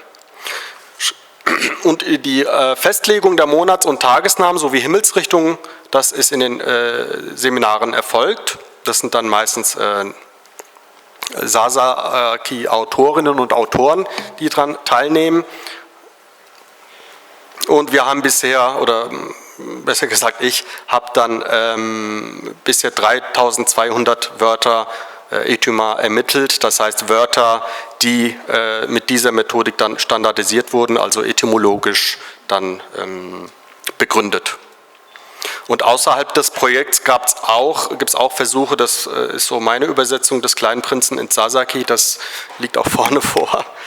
Und es gibt viele Artikel bei Sasakipedia und die Zeitschrift Watte, die eher kurdisch ausgerichtet ist, die versucht auch das Sasaki zu standardisieren, aber allerdings nur als Arbeitsgruppe und nicht als eine linguistische Institution. Die Anwendungsbeispiele, wo sollen diese dialektübergreifende Schriftsprache und die regionalen Schriftsprachen, die erhalten werden sollen, angewendet werden? Im Medium, in der Enzyklopädie, wissenschaftliche Texte, offizieller und kollektiver Schriftverkehr, sprich Satzung, Gesetze, Vorwort, Reiseführer und so weiter, die sollten in der Standardsprache, was ist mit der regionalen Mundart, individueller Schriftverkehr und Texte, wenn die Autorinnen und Autoren eigene Artikel verfassen oder die Literatur und auch in der Musik, was sehr wichtig ist für die Erhaltung der Sasa-Sprache. Die sind natürlich die Musik aus verschiedenen Regionen auch jeweils in der regionalen Mundart wird die Musik herausgebracht. Und folkloristische Arbeiten, also regionale und die Regionalkultur, auch Theater, Kunst und so weiter und auch die Regionalsendungen, Radio, Fernsehen oder auch Internetseiten, die sollen dann jeweils in der regionalen Mundart niedergeschrieben oder auch gesprochen werden. Natürlich auch die gesprochene Sprache. Und ich darf mich dann für Ihre Aufmerksamkeit und Ihre Geduld bedanken. Vielen Dank, Mesut Keskin. Ich gehe davon aus, dass Sie in der Zwischenzeit schon einige Fragen jetzt gesammelt haben. Wir haben noch einen Vortrag in dieser Panelrunde, und zwar kommt dieser Vortrag aus Kanada. Professor Dr. Jafar Sheikhul-Islami wird mit seiner Videokonferenz hier teilnehmen. Hello, I'm here to talk about linguistic landscape and competing language ideologies in Kurdistan, Iraq. I believe this talk will have implications for Kurdish in other parts of the world, but also for other minority language settings. So the ideologies that I will be talking about in the region range from regional nationalism, pan-Kurdish nationalism, linguistic rights, language internationalization, that is when it comes to English. But overall, the Iraqi Kurdistan, I believe, offers an opportunity to consider how the complex interrelationships amongst linguistic, political, historical, and sociocultural factors that cross sometimes national borders impinge on language management. So I will skip some of the slides I should mention now, but I'm hoping that you have the slides and you have the information. But because I have only 15 minutes, so I have to be very economical with it. The theoretical framework, you see them on your slides, so I don't have time to go through them, unfortunately. And then that goes also for methodological considerations. But what I can say here is that during 2012 and 2013, for about 9 months, I spent a great deal of my sabbatical in the region to do field work with respect to language policy planning in Iraqi Kurdistan. This is a map, a rough map of the greater Kurdistan, the great region where Kurdish varieties are spoken. So the green, light green section that you see, that represents Azaki, and then the light blue represents Kurmanji. Then the part in the middle with those brown lines is supposed to be KRG, Kurdistan Regional Government of Iraq. You can see that Kurmanji is in the northern part, and in my talk I may refer to it just as Kurmanji or Badini or Behdinani, because the region is called Badinan. And then the light brown portion is Sorani. Then the small portion, small area is the Gorani or Haurami speaking area, and there is a smaller, yet smaller portion in Iraqi Kurdistan. The larger portion is in the eastern Kurdistan side, or the Iranian Kurdistan. And then the beige color in the very south portion of the map is the southern dialects. So I shall not go through this again. So I've already mentioned the minority, the dialect groups that exist there. And of course, in addition to those Kurdish dialect groups, we have Arabic in the region in Iraqi Kurdistan, and also other minority languages such as Turkmani, Assyriac, Aramaic, and also neighboring states' languages such as Turkish and Persian, which one could hear on the streets of Soran, and Turkish mostly on street and road signage and companies. And also English is pretty much everywhere, one could suggest. A little bit of history. The dialect conflict really did not exist until the arrival of the British forces in Kurdistan, and that of course coincides with the collapse of the Ottoman Empire. So like almost everywhere else in the world, one could say it's a product of modernity. So in Sulaimania in 1918, British, as early as 1819, start publishing a pamphlet, a periodical rather, called Tegeshtini Rasti, Understanding the Truth, in Sorani. In 1921, the Kingdom of Iraq is established under the British mandate. In 1932, Iraqi independence is considered by Britain. However, minorities refuse to go along with the plan unless their cultural and linguistic rights are recognized. This is why local languages law is enshrined in the Iraqi constitution, according to which Sorani-speaking regions can choose Sorani for to school their children, and also for some administrative activities. And Badinan is also given the option of choosing their own dialect. However, they decide to choose Arabic, and we have no time to go into this, but it's in itself a very interesting case. I have some references at the end which you could consult, especially the one, there is one by myself, 2012, and also one by Dr. Hassanpour, 2012, again about that situation. Between 1960s and 75, more language rights are granted to the Kurds, and here mostly we're talking about Sorani-speaking areas, really, because they have chosen to use their own language and utilize it. In 1958, Radio Baghdad carries radio programs in Badini, and some nationalists, Kurdish nationalists, see this as a tactic by Baghdad to divide the Kurds. Between 1961 and 75, when the rebellion in Iraqi Kurdistan is at its peak and very popular in the region, KDP, with its leadership being speakers of Kurmanji, of Badini, starts to use Badini in its broadcasting and publishing. However, it's just Sorani that continues to be standardized in the region. This brings us to 1992, when for the first time Kurdistan regional government in Iraq is established. According to the interim constitution of Kurdistan, Article 7, Kurdish shall be the official language of the Kurdistan region. and that includes the province of Duhok. Official correspondence with the federal and regional authorities shall be in both Arabic and Kurdish.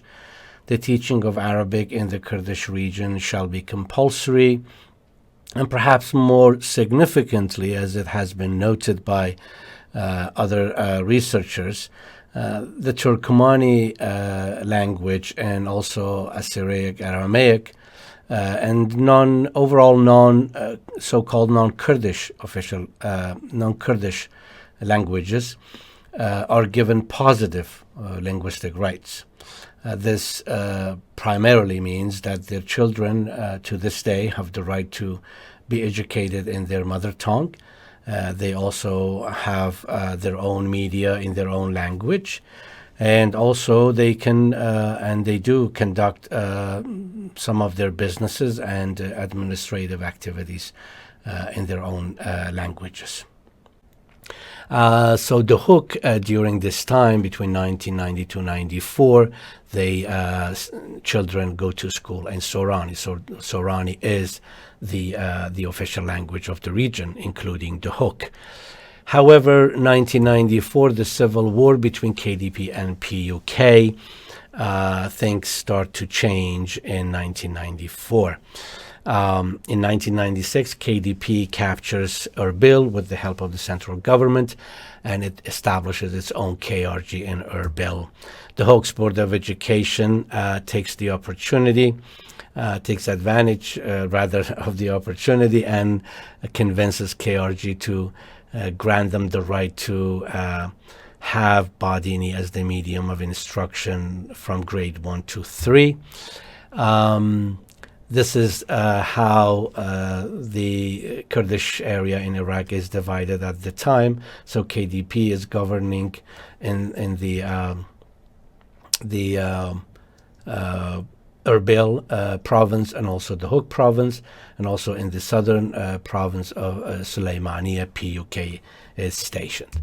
However, in 1998, there is a peace agreement signed with the help of Washington, and Badini speakers continue to push for more rights, but because now KRG is not solely run by KDP, but also by PUK, there is a joint parliament and government, KRG is reluctant to grant them more language rights.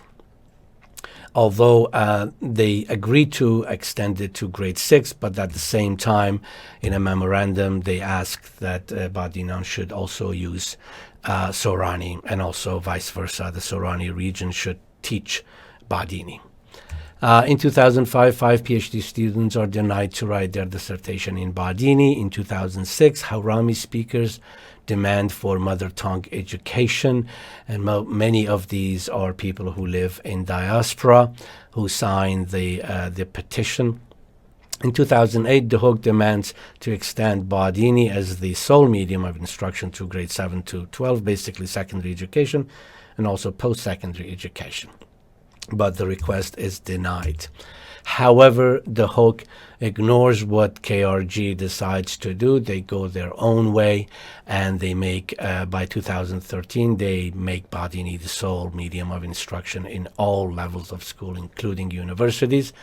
The 5 PhD students managed to write their dissertation in Badini. In fact, I had the pleasure of being on the defense committee of one of them in 2013 in Sorani University. Hawrami speakers continue to be denied positive rights, perhaps for a very simple reason. They do not have the same political leverage and influence that the KDP or Sorani speaking have. The current situation, English now is also in the picture. There are lots of, perhaps about a dozen private schools with English as their medium of instruction. There are also several universities with the same situation. Also, there are universities, including Soran University and the Duhok University, which have programs that use English as their medium of instruction. For example, sociology department in Soran University and poli-sci, I believe, in Duhok University. So there are some people who have suggested, since Kurds cannot decide on one dialect to be official, you can't have two because that divides the nation, as the argument goes. Thus, let's settle for English. This is one side of the story. The other side is that right now there is a bill in the process of being drafted that suggests English at least should be one of the official languages of the region. So by way of conclusion, let me say this. In any linguistic landscape, it is always possible to have a new language whose speakers no longer wish to have their speech remain a dialect. Nowadays, minorities are much more aware of their distinct identities and rights, and they have more means to amplify their voices and concerns. Thus, language policies should not be imposed but achieved through consensus, and there is need for a socio-linguistic approach rather than engineering language from above. Language ideologies often are not about speech varieties as linguistic systems, but about the speakers of those varieties. Thus, along parallel to sociolinguistic analyses and research, language policy and planning should also involve attempts to change attitudes of different linguistic groups towards each other, and that also certainly applies to Iraqi Kurdistan. And finally, successful language policy planning need to be designed around 4 objectives: recognizing that language is a constituent of nation building, that is the instrumental function of language; considering the primacy of language as a central element of identity, that's the representational aspect of language; and then also acknowledging the importance of language and linguistic rights, something that is almost impossible to ignore these days, because, as I said, minorities, at least for one thing, minorities are pretty much, very much aware of this right. And then also appreciating language diversity should be promoted and acknowledged by all sides. Thank you very much. I'm hoping to be online when the symposium takes place, so that I could answer any questions that you might have. Thank you very much for having me again. Ich bin sehr froh und stolz darüber, dass wir multilingual sind in Wien, in Österreich. Ich hoffe, dass die türkischen Subtitel hilfreich gewesen sind. Und ja, wir werden eine Skype-Verbindung, genau, da ist der Jafar Shaykhul Islami aus Kanada. Welcome, dear Professor Shaykhul Islami. Have a look to the accommodation here. How many people are listening to you? Okay, we had now the reports of Mesut Keskin, you know the program also, and from Professor Heiner Eichner, and at least we listened to your report about the situation of languages in Iraqi Kurdistan, and we enjoyed it. Thank you for the video conference. Thank you for having me. And now we are in the questions and answers round, also Antwort und Frage. Falls Sie Fragen haben, bitte einfach aufzeigen und wir werden die Mikrofone zu Ihnen tragen. Professor Shaykhul Islami, I'm just asking if anybody has questions, okay? Absolutely. I'll be more than happy to answer any questions to the best of my ability. Go ahead, please. Okay. Also ist bereit, alle Fragen zu beantworten. Gut. Ayakal, können Sie bitte aufstehen und ja. Und an wen Sie die Frage richten, ist vielleicht an Mesut Keskin, Heiner Eichner oder... Dann würde ich Sie bitten, nach vorne zu kommen. Kommen Sie zu uns, zeigen Sie sich. Das Mikrofon liegt dort auf dem... Ja. Okay, there is a question for you, Jafar. Okay. I hope there is more than one. So I have to hold both of them now? Okay. So my question is basically dealing about the graphics you showed in the presentation about how the Kurdish language was divided into 3 parts in Kurdistan.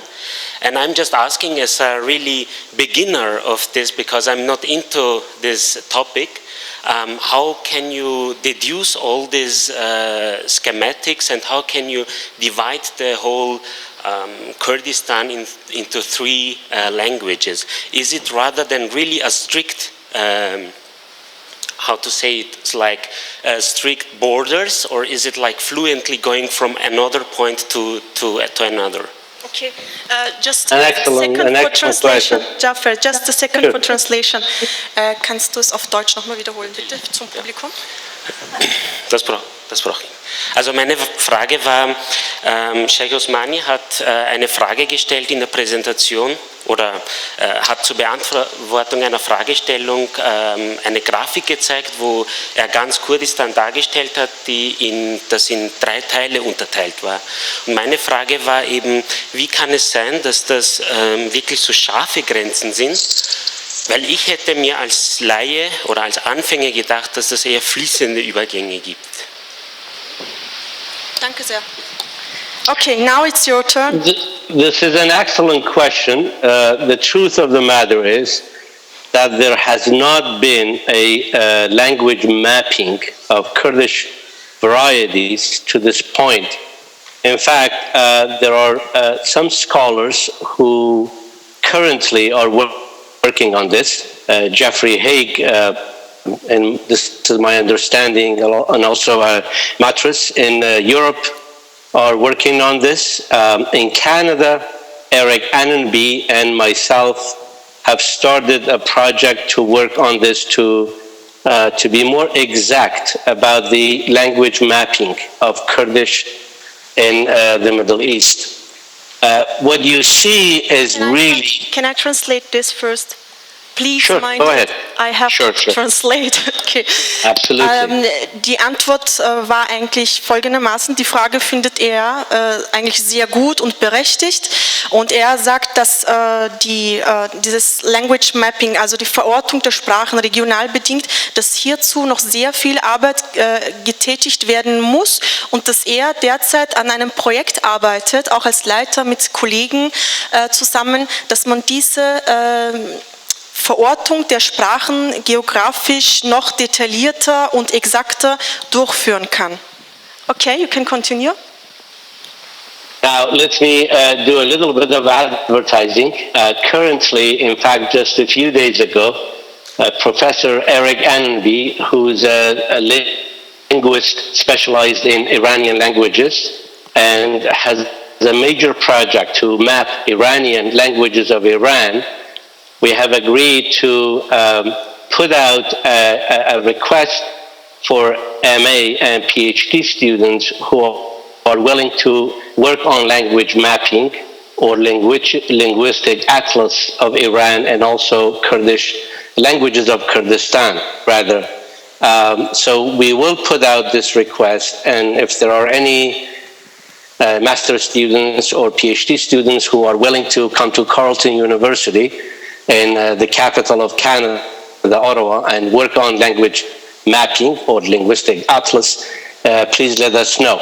Okay. So what you see, advertisement is very, very, very welcome. Please let me translate this. We have to go step by step. Thank you. Sure.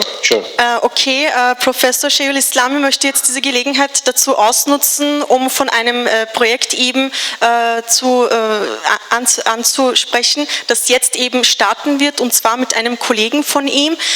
Die werden jetzt beginnen, in Iran die Sprachen geografisch zu verorten, und es wird eine Ausschreibung dafür geben, dass jetzt Doktoratstudentinnen oder auch Masterstudentinnen sich dort bewerben und an diesem Projekt auch unter Umständen mitmachen können.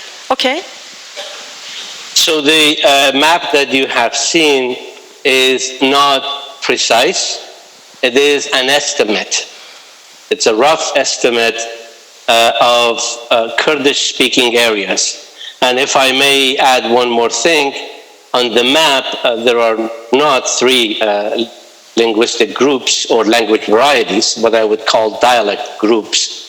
But actually there are 4 if you combine Zazaki and Haurami or Gorani into one group. So we would have Zazaki and Gorani in one group. Then we have the largest group, which is called Kurmanji, And then we have Sorani, the central Kurdish, and also we have the southern dialects, which could fall under, we could call it Kalahuri, Kermashani, or Faili, which are located in both Iranian Kurdistan and also Iraqi Kurdistan. So there are really 4 major groups, but one could extend this. In fact, in one of my new publications, I have, following Jeffrey Hagen and Ergun Opingen, I have decided to map it as to 5 groups. So that's what it is about. It's a rough estimate, to go back to your question. It's not a precise mapping of Kurdish language, but it is something that needs to be done, and we are hoping to do it within the next coming years. Okay, thank you. Also das ist keine exakte Darstellung der Sprachen geografisch, sondern es ist eine Schätzung, und er hat gemeint, dass hierzu weiterhin Projekte und Aufgaben und Tätigkeiten vollzogen werden müssen, um das eben zu spezialisieren. Und er hat betont gesagt, dass es 4 Hauptsprachen gibt, wo er Sazaki, Gorani und Hevremani, glaube ich, zusammengefasst hat, und die größte Gruppe das Kurmanji ist, und die Süddialekte sind jene kurdischen Sprachen, die auch im Iran und in Irak und auch in Syrien gesprochen werden. Und er hofft, dass das eine Antwort ist. Du verstehst eh. Ja, okay. Thank you. So we will continue collecting questions. Ich bitte darum, I don't understand what you're saying, but I'm sure you're doing an excellent translation. Hopefully. I mean, here are people who are very excellent in German and English too, so if I do some mistakes, then please. Okay. So, there is a question, da ist eine Frage. Ich bitte dann vielleicht auch den Namen und an wen du die Frage stellst. Thomas Schmiedinger, and my question is to both of you, in fact, to Jafar and Mesut. Okay, then maybe you should come here, because Jafar just hears it from here. Yes. Jafar, Hi, Jafar. You know Thomas Schmiedinger from our Second World Kurdish Conference in Iraq, Erbil? Good to see you, yes. sir. Okay, hi. Hi. Okay, good, thank you. Yeah, that's good. Obviously, the two of you have very different attempts in standardizing, in standardization of languages. So what I heard from you, Jafar, is that you have a very sociolinguistic attempt. So how to standardize a language is mainly a question what is accepted by the speakers of the language, while you have a very linguistic attempt, so to use the most conservative forms, and that linguists should should erect this standardized language and not mainly the speakers who use it. And I doubt, in fact, that the speakers of Sazaki would really use such a language created in the way you, Mesut Keskin, want to create it. And what would be interesting for me is to have a bit of discussion between the two of you. What would be a useful way to standardize Sazaki or any other endangered language that needs some kind of standardization? To say it in German, also jetzt auf Deutsch, ganz kurz, ich sehe eine große Differenz zwischen den beiden, was die Standardisierung von Sprachen im Allgemeinen und Sazaki im Besonderen betrifft. Einerseits eine stark linguistische Tendenz, also Linguisten sollen es machen mit der jeweils möglichst konservativsten sprachlichen Form, die standardisiert werden soll. Andererseits ein soziolinguistischer Zugang von Jafar Sheikhul Islami, also wo es darum geht, welche Formen im Wesentlichen akzeptiert werden von den Sprechern einer Sprache. Und ich habe dazwischen noch gesagt, dass ich persönlich fürchte, dass der Zugang, sozusagen die möglichst konservativsten Formen zu verwenden und das rein linguistisch zu konstruieren von den Sprecherinnen einer Sprache, die ohnehin nicht mehr von allen, die diese Sprache ursprünglich mal gesprochen haben, verwendet wird, dass diese Form dann vielleicht auch nicht akzeptiert wird und Ja, und da würde ich gerne eine Diskussion zwischen den beiden hören. Okay, werden wir sehen, ob wir diese Diskussion auslösen werden können. Jafar, would you like to start? Yes, thank you. This is an excellent question. Standardization of language is not an easy task to do, and in my view, it's not the job of linguists. What linguists really, in my view, do is analyzing language and also investigating the complexity of language in every shape and form, from its phonetics, phonology, morphology, syntax, you name it. And also, as an applied linguist, I would say the job of a linguist is to see how different forces, how different linguistic communities or intellectual endeavors or linguistic practices contribute to the standardization of language. So I agree with you that it really depends largely on Zazaki or Kurmanski community to decide what would be the viable and most useful variety to be standardized. Usually, as you know, if we go back to Einar Hogan of Norway and many other scholars, of course, language standardization depends on historical documents, depends on what variety has been most common, as most ancient or rather established literature, poetry, novels, what has been written in that dialect. Usually that dialect speaks volume. It will assert itself as the, if you will, legitimized or standardized variety. Nonetheless, I think I would go back to your view that community should be consulted, that standardization of Zazaki or any other Kurdish variety should be done in consultation with the community. We have done this in the past without consulting the community, without working with the community, but usually these processes of standardization or language planning have either been not successful or they were done very long time ago. In this age of communication, when now you're sitting in Vienna, I'm sitting in Ottawa, Canada, thousands of miles away, but I can talk to you, speaks really volume. It speaks volume to the fact that we cannot just as a group or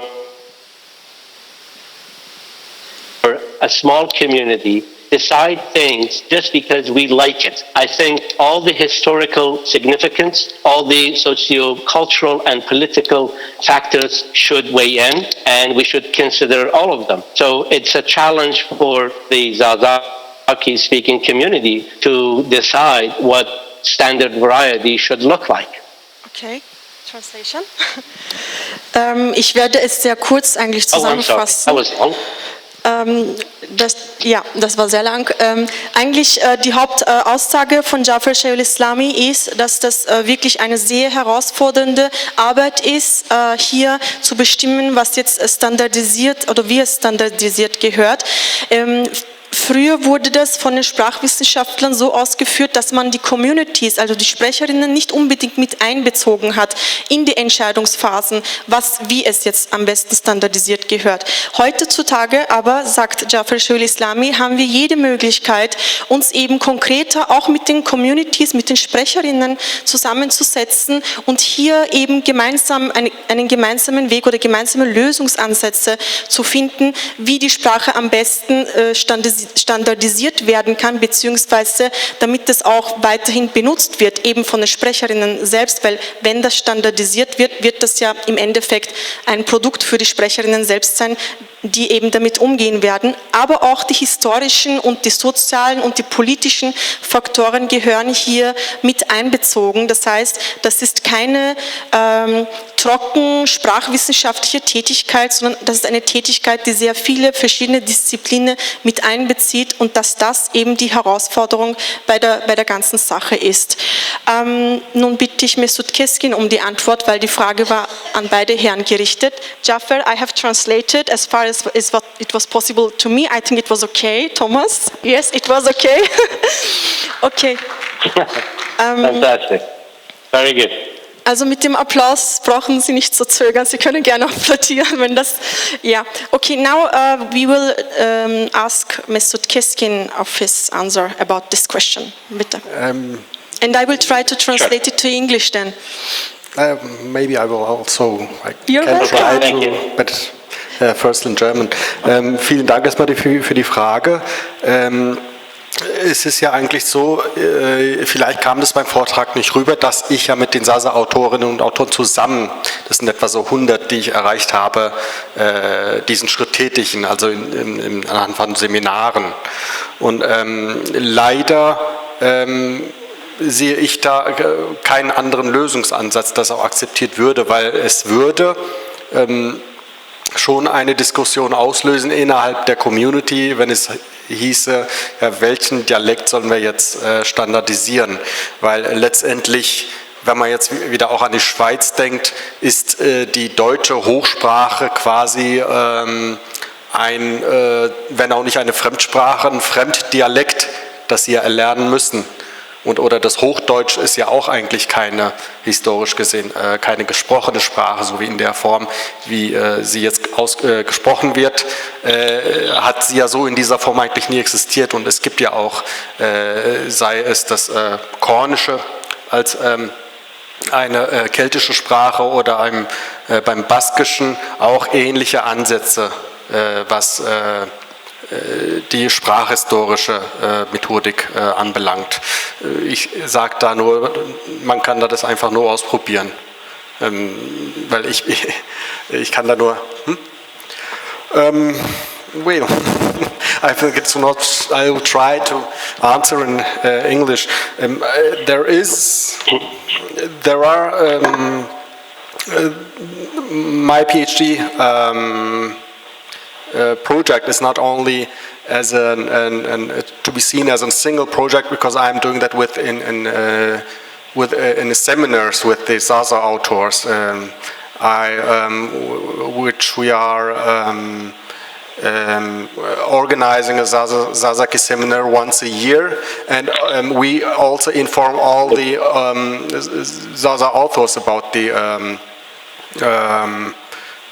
the conclusions we take, and also we are sending them the protocols and so on. So we are really open for any resonances, and we have also in Facebook one or two groups where, and also via email, we try to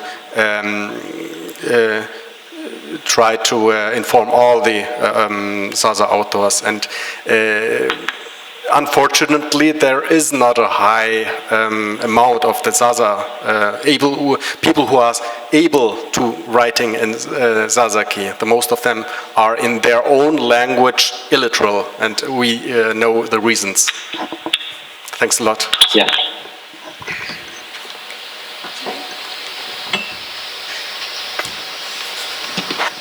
Any question? Noch Fragen? Fragen an Professor Heiner Eichner, Fragen an Mesut Keskin. Da hinten ist eine Frage. Ich bitte darum, dass Sie sich namentlich vorstellen und an wen Sie die Frage richten. Okay, da ist auch eine. Okay, bitte. Öncelikle herkese iyi akşamlar diliyorum. Bu programı düzenleyen, emeği geçen herkese teşekkür ediyorum. Sorumun doğru anlaşılması açısından adım Erdal Yeter. Ben Türkçe soracağım soruyu. Diğer kısmını eminim siz daha iyi tamamlayacaksınız. Inshallah. Die Frage kommt in Deutsch, ich werde in Türkisch, ich werde dann in Deutsch and also in English. I will try to translate because the question is coming in Turkish now. Okay, buyurun. Sure, it's okay. Ama rica edeceğim kısa... Buyurun canım, buyurun. Buyurun canım. Rica edeceğim kısa ve net sorun sorularınızı. Tercüme açısından zorlanıyorum çünkü. Uzaktan karmaşık görünebilirim ama net olacağımdan emin olabilirsiniz. Buyurun. Ben Peki biraz Türkçeyi konuşabiliyorum. Ja. Teşekkür ederim. Buyurun. Sayın Şeyhülislami, ben sadece bu konudaki hangi sorunun, daha doğrusu muhatabının kim olduğunu bilmiyorum ama çocuğumuzu yetiştirirken kendi ana dilinde yetişmesiyle başka bir dilde yetişmesi arasındaki kişilik ve kültürel farkların neler olabileceğini sormak istedim. Teşekkür ederim.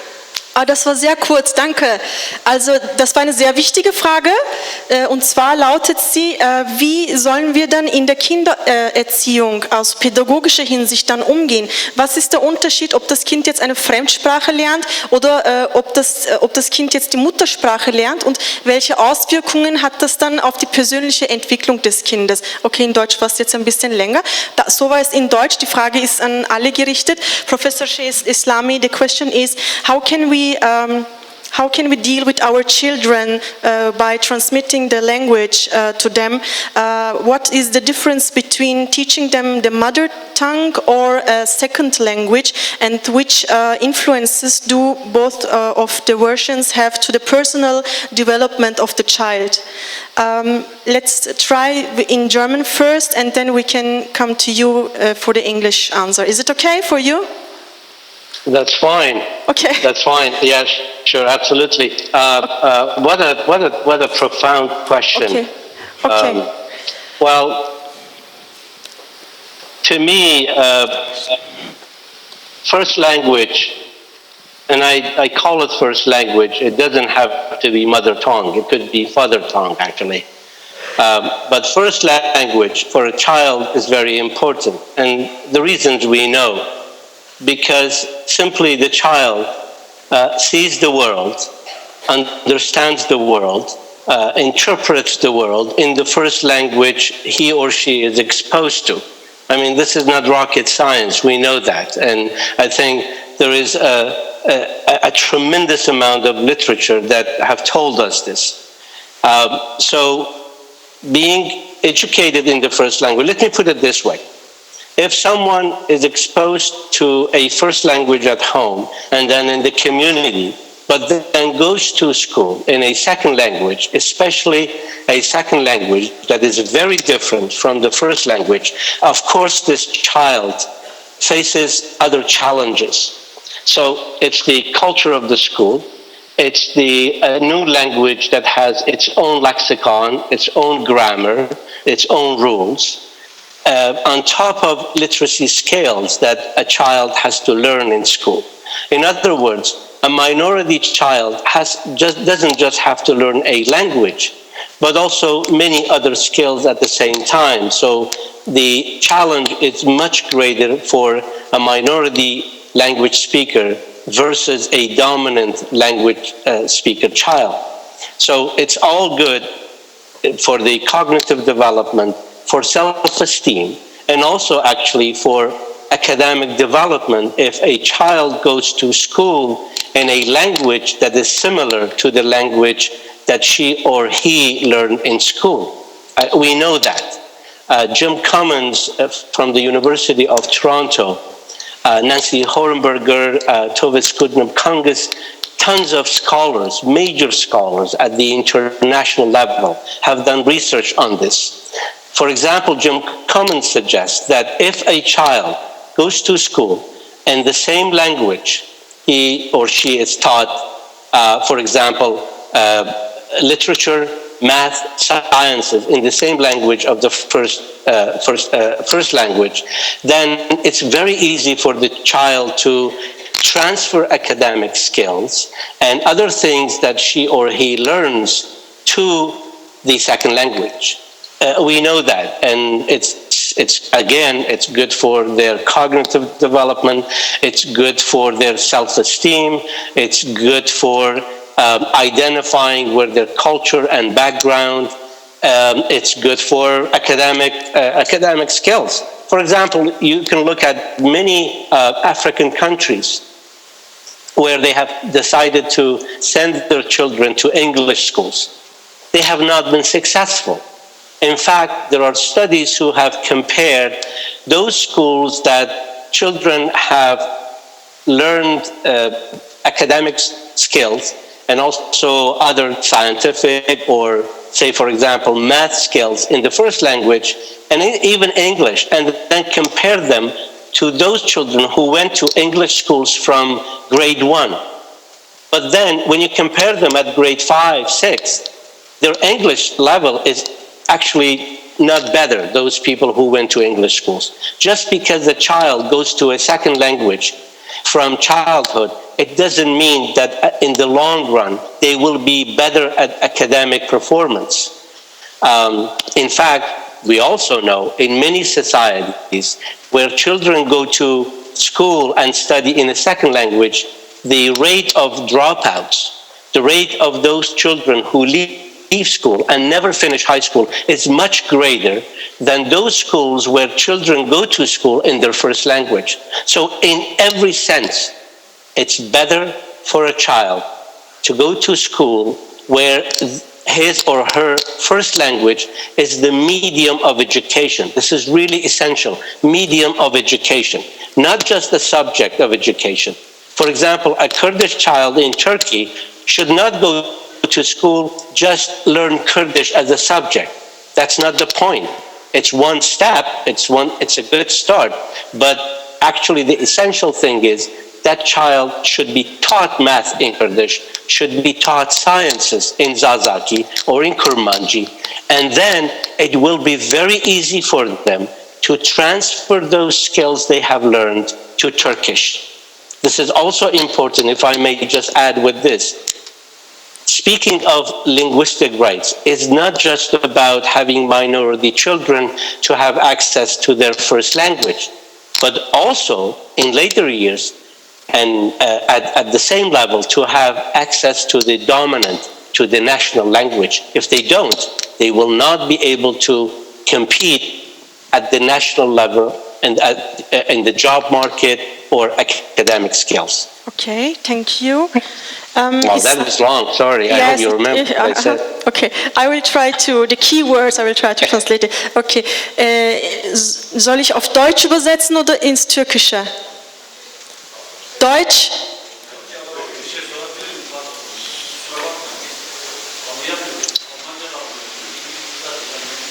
Türkçe. Bizim ortak dilimiz burada Almanca olmak zorunda. Onun için kusura bakmayın yani. Ben Türkçe'de tercüme edeceğim, olur mu? Sizin için. Sizin güzel hatırınız için. Peki. Okay, olur. Olur. Hoca da olur diye. Okay, I will try. Zuerst mache ich Türkisch ganz kurz und dann in Deutsch. Şöyle ki söylediği hocanın aslında en önemli şey şuydu. İnsanın, çocuğun ana dilini öğrenmesi çok fazla önemli ve bu ana dilini mesela örnek verdi. Okullara gittikleri zaman işte mesela diyelim ki Zazaca ders ya da Türkiye'de işte Kurmancı dil dersi ama diğer bütün dersler Türkçe'de görülmeye devam edecek. Bu bile yeterli değildir diyor. Bir insanın bütün diğer dersleri mesela bir matematiği, bir fiziği de kendi ana dilinde görmesinde çok büyük fayda vardır diyor. Kendisinin düşüncesi budur. Ki bu çocuk kendi diline ne kadar hakim olursa dominant dillere mesela çoğunluğun olduğu dillere diyelim Avrupa'da mesela bizim burada Almanca diline ve Almanca ile ilgili yaptığı bütün her şeye de daha hakim olacaktır. Yani bir insanın her şeyden önce ana diline çok iyi bir şekilde hakim olması gerekiyor. Bütün diğer alanlara girebilmesi için. Bir takım da örnekler verdi işte mesela diyelim ki ikinci dile daha çok ağırlık veren yani ana diline değil de ikinci dile daha çok ağırlık veren öğrencilerle işte ana dile ağırlık veren öğrenciler arasında uzun vadede bir fark oluşuyor. Nedir? İşte ikinci dile ağırlık veren insanlar bir yere kadar eğitim seviyesinde işte başarılı olabiliyorlar. Oysa ki ana dilinde daha kapsamlı, daha doyurucu bir eğitim almış, her alanda eğitim almış bir insan ise yükselmeye, açılmaya ve diğer disiplinlere geçiş konusunda daha büyük başarı gösteriyor ve sarf ediyormuş. Bu sizin sorunuz için umarım bir cevaptır.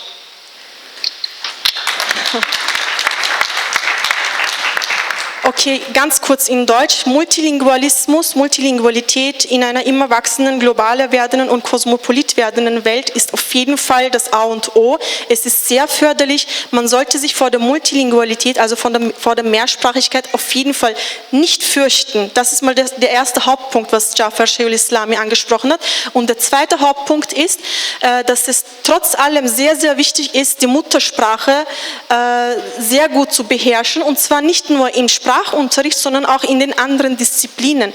Er meint, dass es von großem Vorteil ist, wenn man zum Beispiel in der Muttersprache auch Mathematikunterricht oder Physikunterricht oder Chemieunterricht nimmt. Nur so würde man dann einen gesattelteren Zugang zu anderen, dominanteren Sprachen und auch andere Disziplinen haben, und für die persönliche Entwicklung, also vernetzt zu denken und in andere Bereiche auch sattelfest rein zu können, wäre das Erlernen, und zwar das gute Erlernen der Muttersprache von größter Bedeutung. Ich hoffe, das war eine Antwort. Ja, genau. Herr Professor, okay, this was the translation, and now I will give the chance to the other referees to answer this question. Thank you. Herr Professor Heiner Eichner, Sie haben die Frage mitbekommen. Okay, und was ist Ihre Antwort? Ich darf Sie bitten, dass Sie vielleicht sich umdrehen, damit das Publikum Sie sieht, wie Sie möchten. Bitte. It's a practical problem. If you don't have mathematics terminology and so on, and books on such stuff. Gut, auch in Deutsch. Also es ist eine praktische Frage, wenn die Voraussetzungen für eine gleichwertige Ausbildung nicht gegeben ist, und das ist offenbar sehr oft der Fall, dann ist das ein frommer Wunsch, aber es ist nicht realisierbar. Um ein Kind in Mathematik zu erziehen, brauche ich eine mathematische Terminologie und so weiter. Und es ist besser, das dann in einer Sprache durchzuführen, die diese Terminologie besitzt. Okay, das war auch eine Antwort. Dankeschön. Mesut Keskin, deine Antwort interessiert uns jetzt auch. Ich habe dem aber eigentlich nicht viel hinzuzufügen. Ich kann mich da nur den Herrn Sheikhul Islami und Herrn Eichner nur anschließen. Okay. Okay, Mesut Keskin schließt sich an. Hier war eine Frage und hier ist noch eine Frage. Kenan Güngör. Ich bitte darum, die Fragen bitte kurz und klar zu fassen, wenn möglich. Sie können bitte aufstehen. Bitte schön. Das funktioniert. Ja. Um sozusagen auch die Übersetzerin nicht zu stark zu beanspruchen, nur eine Frage auch an Sie, Herr Professor.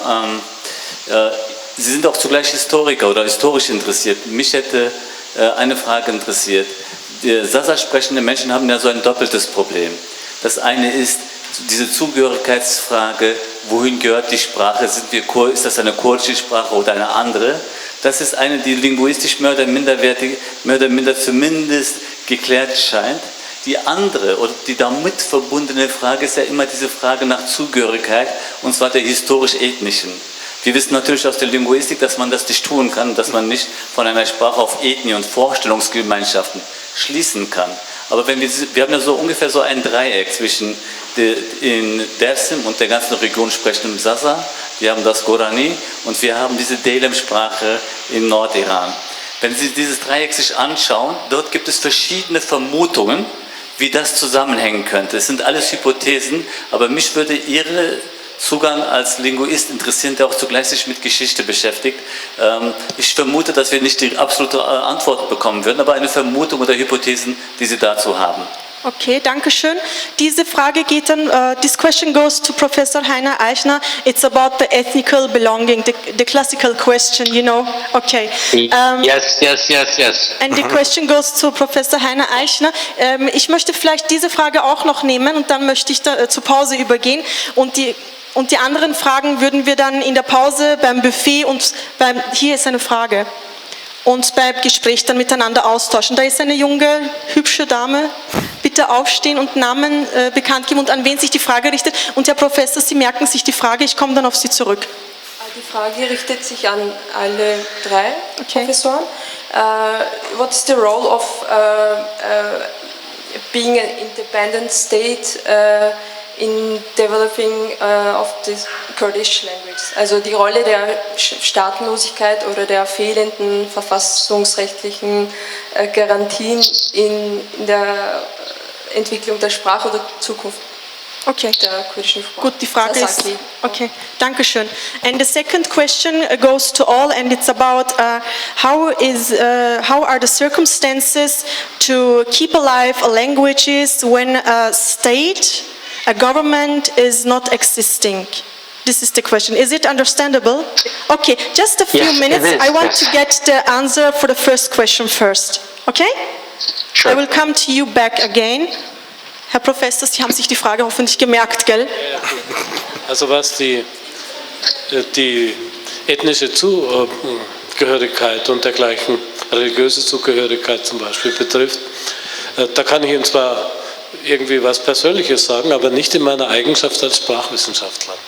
Das ist einfach außerhalb meines Fachs und es sind auch sehr irrationale Faktoren, die da eine große Rolle spielen, psychologische Faktoren. Und ich glaube, dass es nicht nur außerhalb der Sprachwissenschaft ist, sondern unter Umständen außerhalb der Wissenschaft überhaupt auch ein wichtiger Teil des Lebens. Aber ich kann Ihnen diese Frage nicht als Fachmann beantworten. Ich kann nur, Ihre persönliche Meinung, wenn Sie sagen möchten? Oder?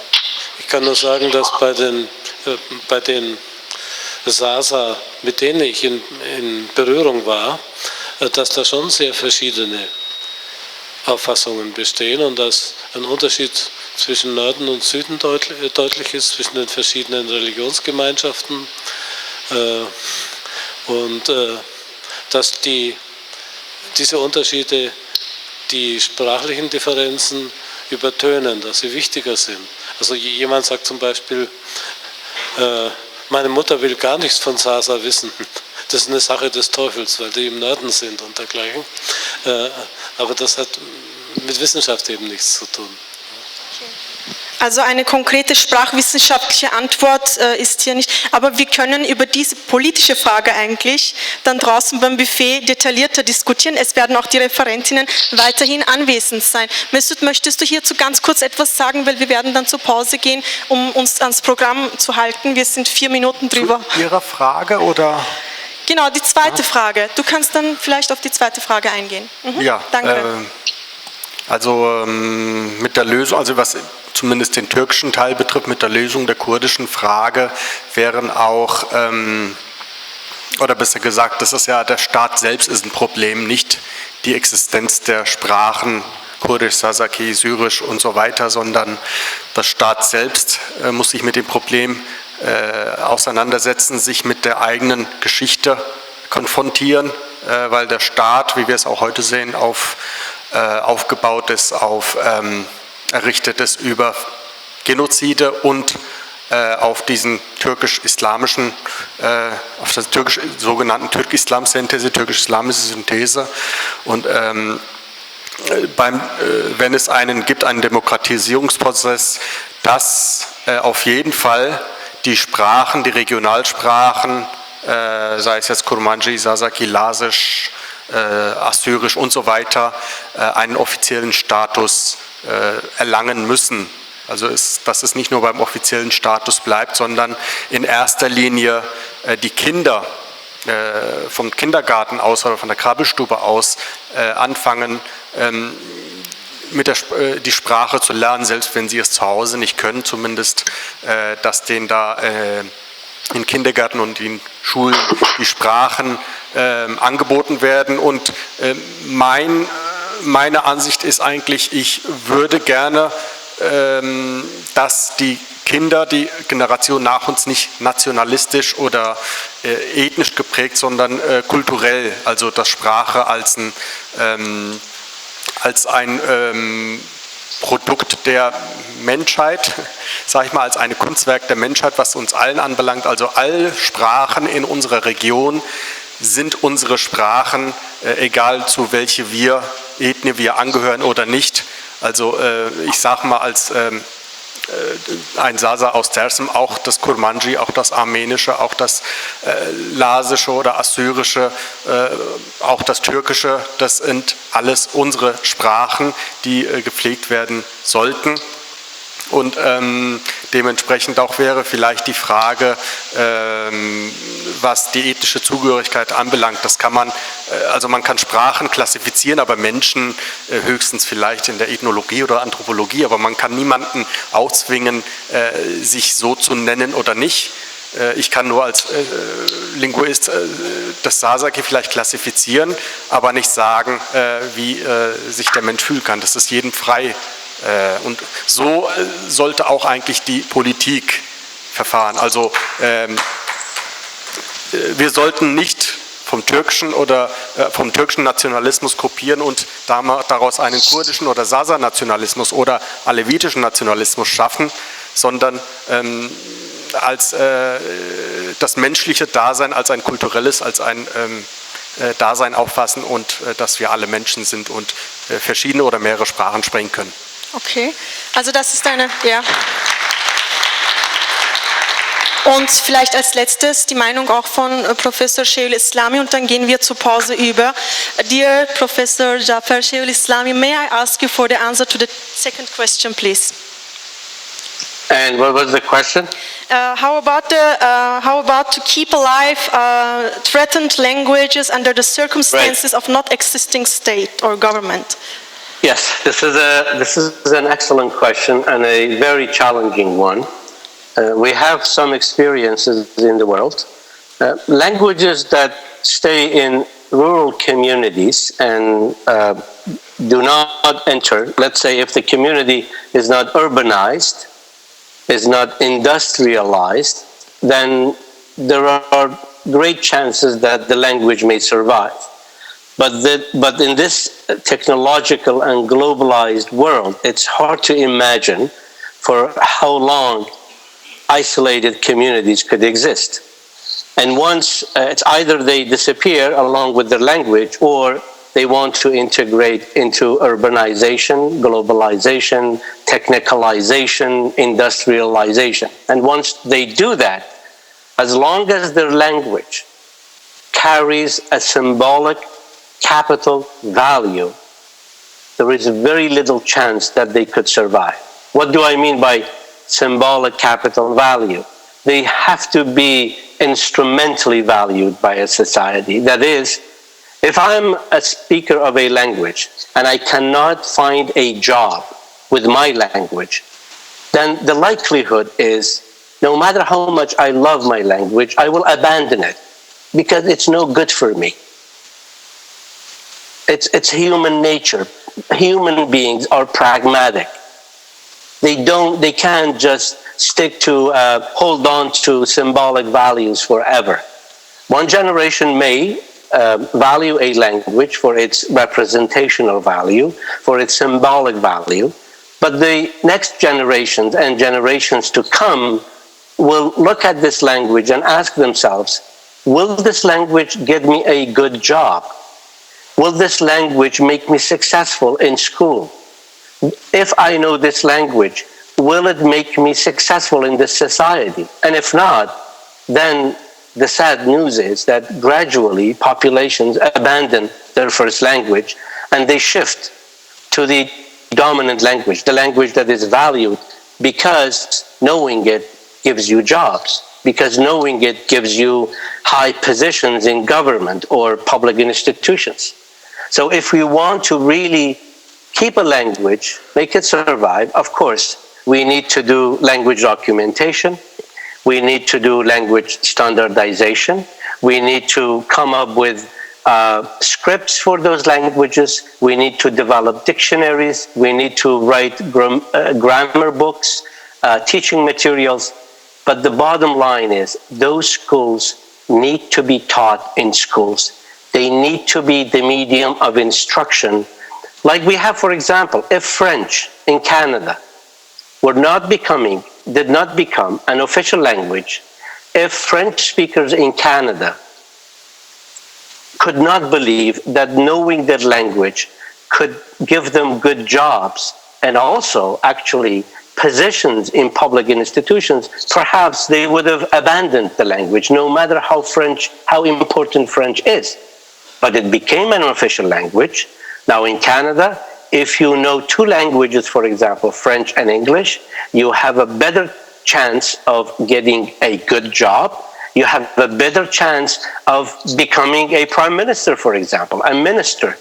Then, of course, people will learn their language, will respect their language, and will never let their language go, because it's a part of not only their symbolic identity, it's a part of who they are, what they do, what they create, and the kind of human beings they want to become. Okay, thank you. Wenn Sie möchten, werde ich jetzt auf Türkisch übersetzen. Ich glaube, das Englische war verständlich. Okay.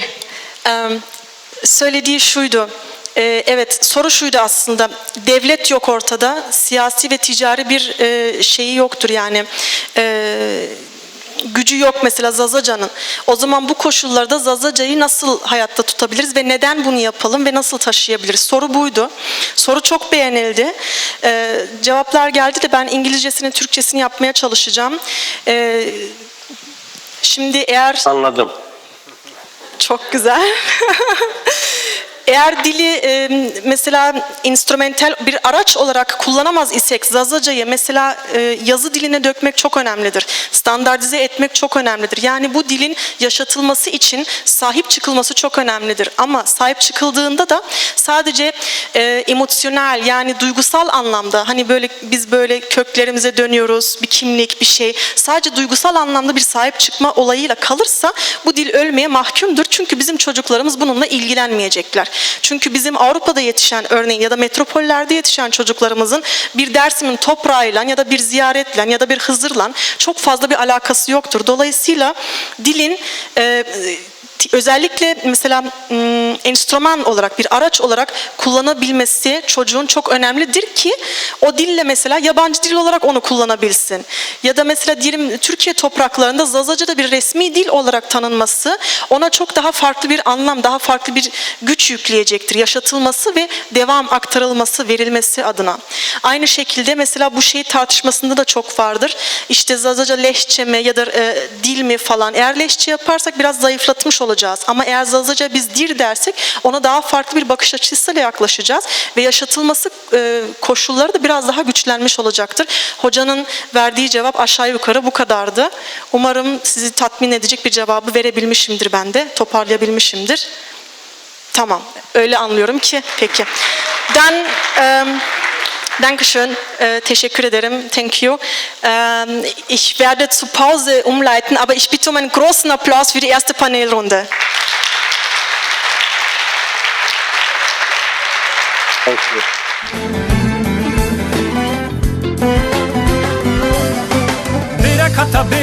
Birakata, ah, alanata, ah, biratira, düri veneta. Ich bitte Mehmet Emir auf die Bühne, damit er über seine Multimedia-Show ein paar Worte mit uns teilen kann. Bitte schön.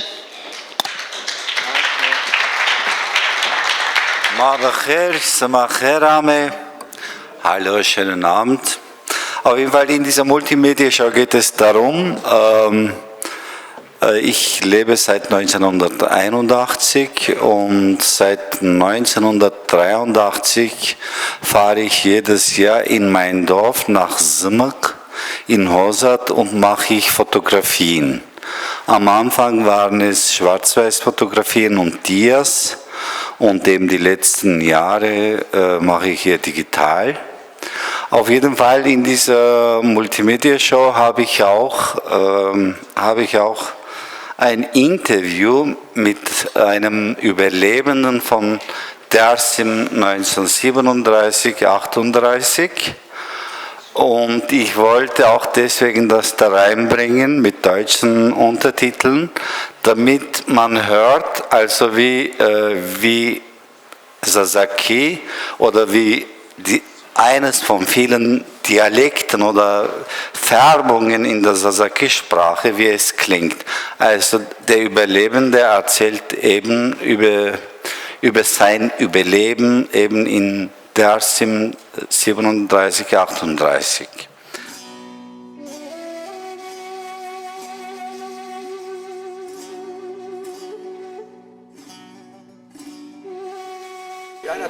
يا برنية Millet top gerdini berdini çakub yeri. Millet ne batını ni çakub say top gerdini aradı böyle. Tayini iş bir berdini, tayini şeyini dostu koy iş bir işte. Şeyini de oralarda ne yerine? Kevrayini batını, Mehmet batını aradı, dene protori savacı. Aslında ne rama? Piyeto Süleyman'ı Mişti, Emri Hüseyin'i, Gozze tabi. Ni esker bir. Ni milleti ba devletini kanki, milleti ma kanki.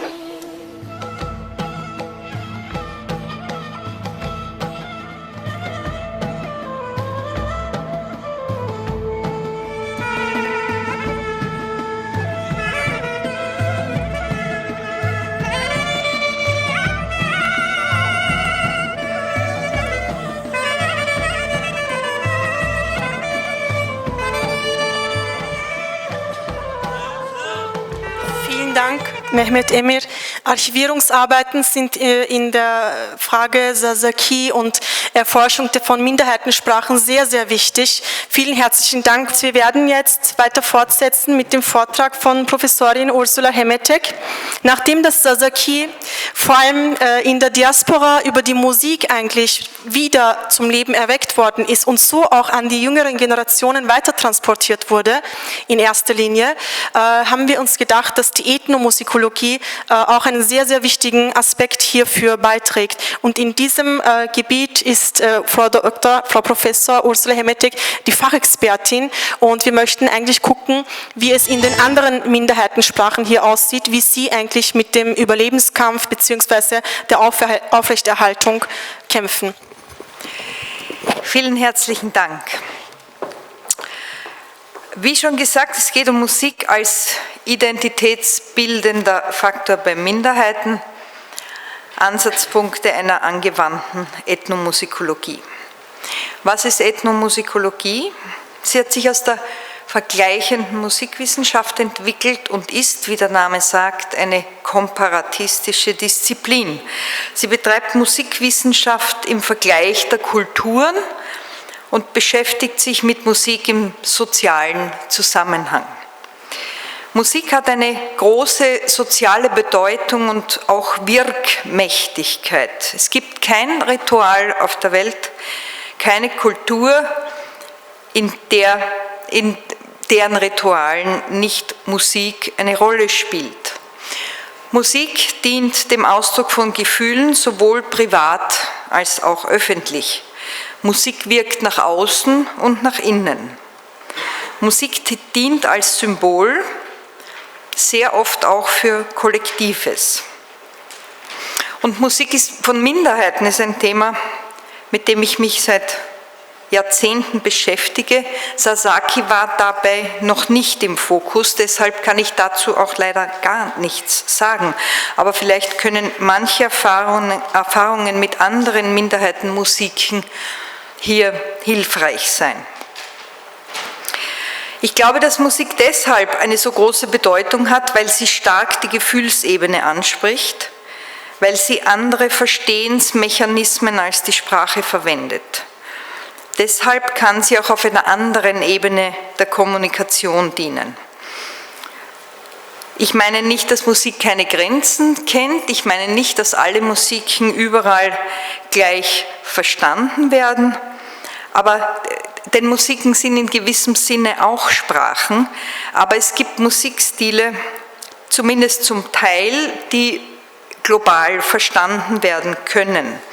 Denken wir an gewisse rhythmische Grundmuster wie den Zweierpuls, den wir fast in allen Kulturen finden, oder auch die Rufterz, die wir auch in sehr vielen Musikstilen der Welt finden. Musik kann der Identifikation dienen, aber eben auch der interkulturellen Kommunikation. Und das ist wahrscheinlich ein Unterschied zur Sprache.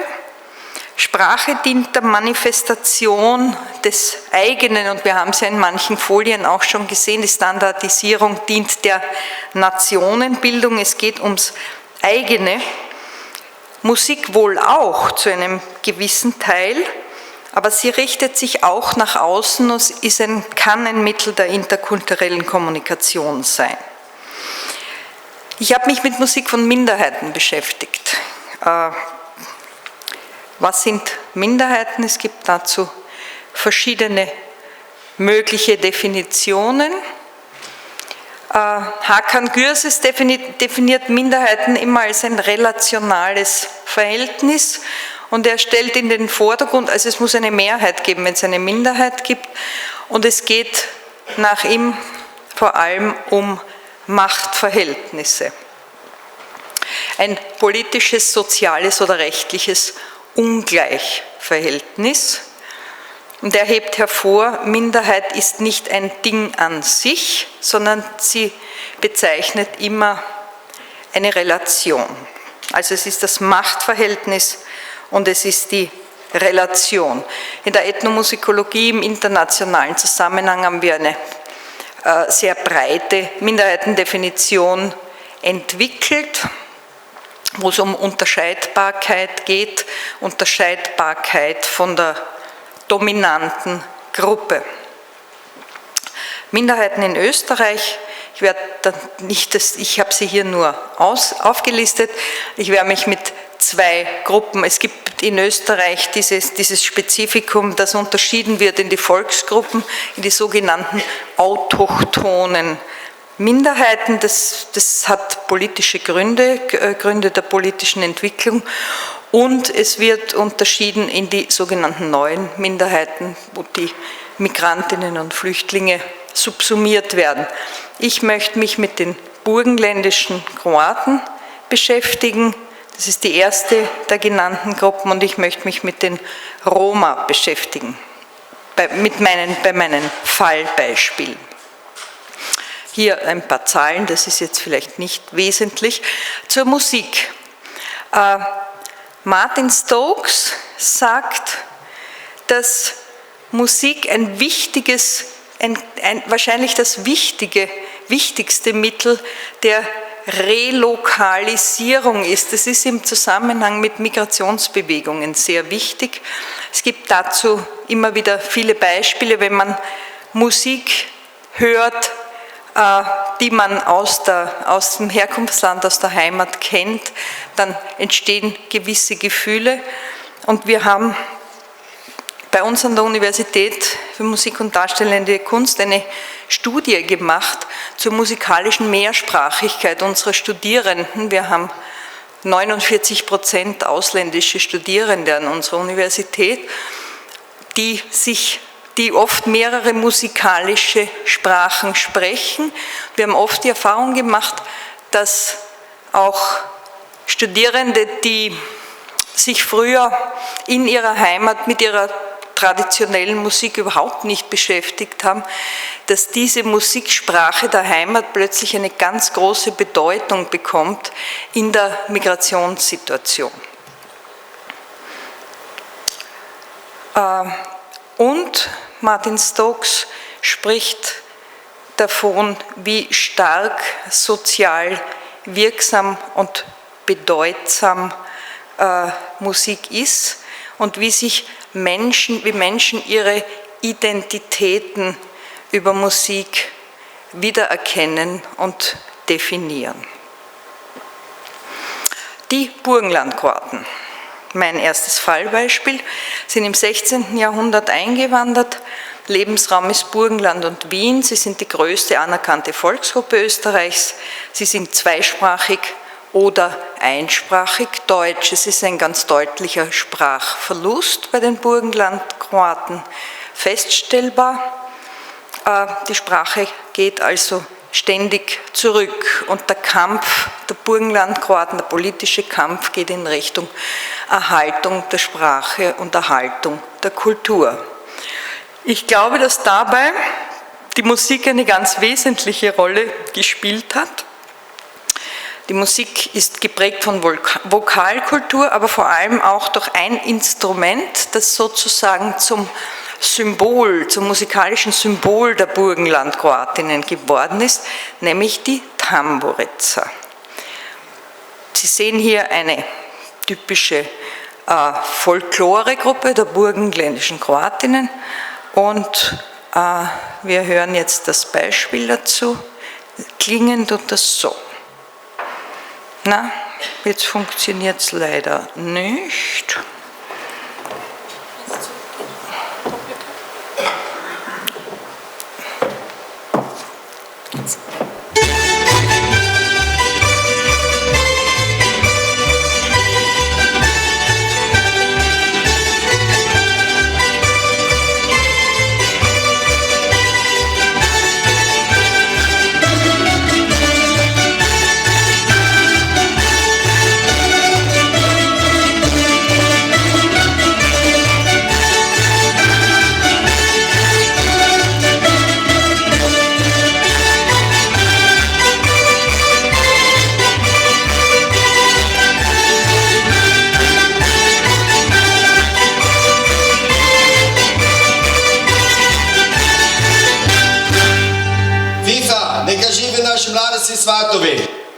Vielleicht haben Sie es schon einmal gehört, Tamburica, die ist zu einem typischen Klischeebild auch der Burgenlandkroatinnen geworden.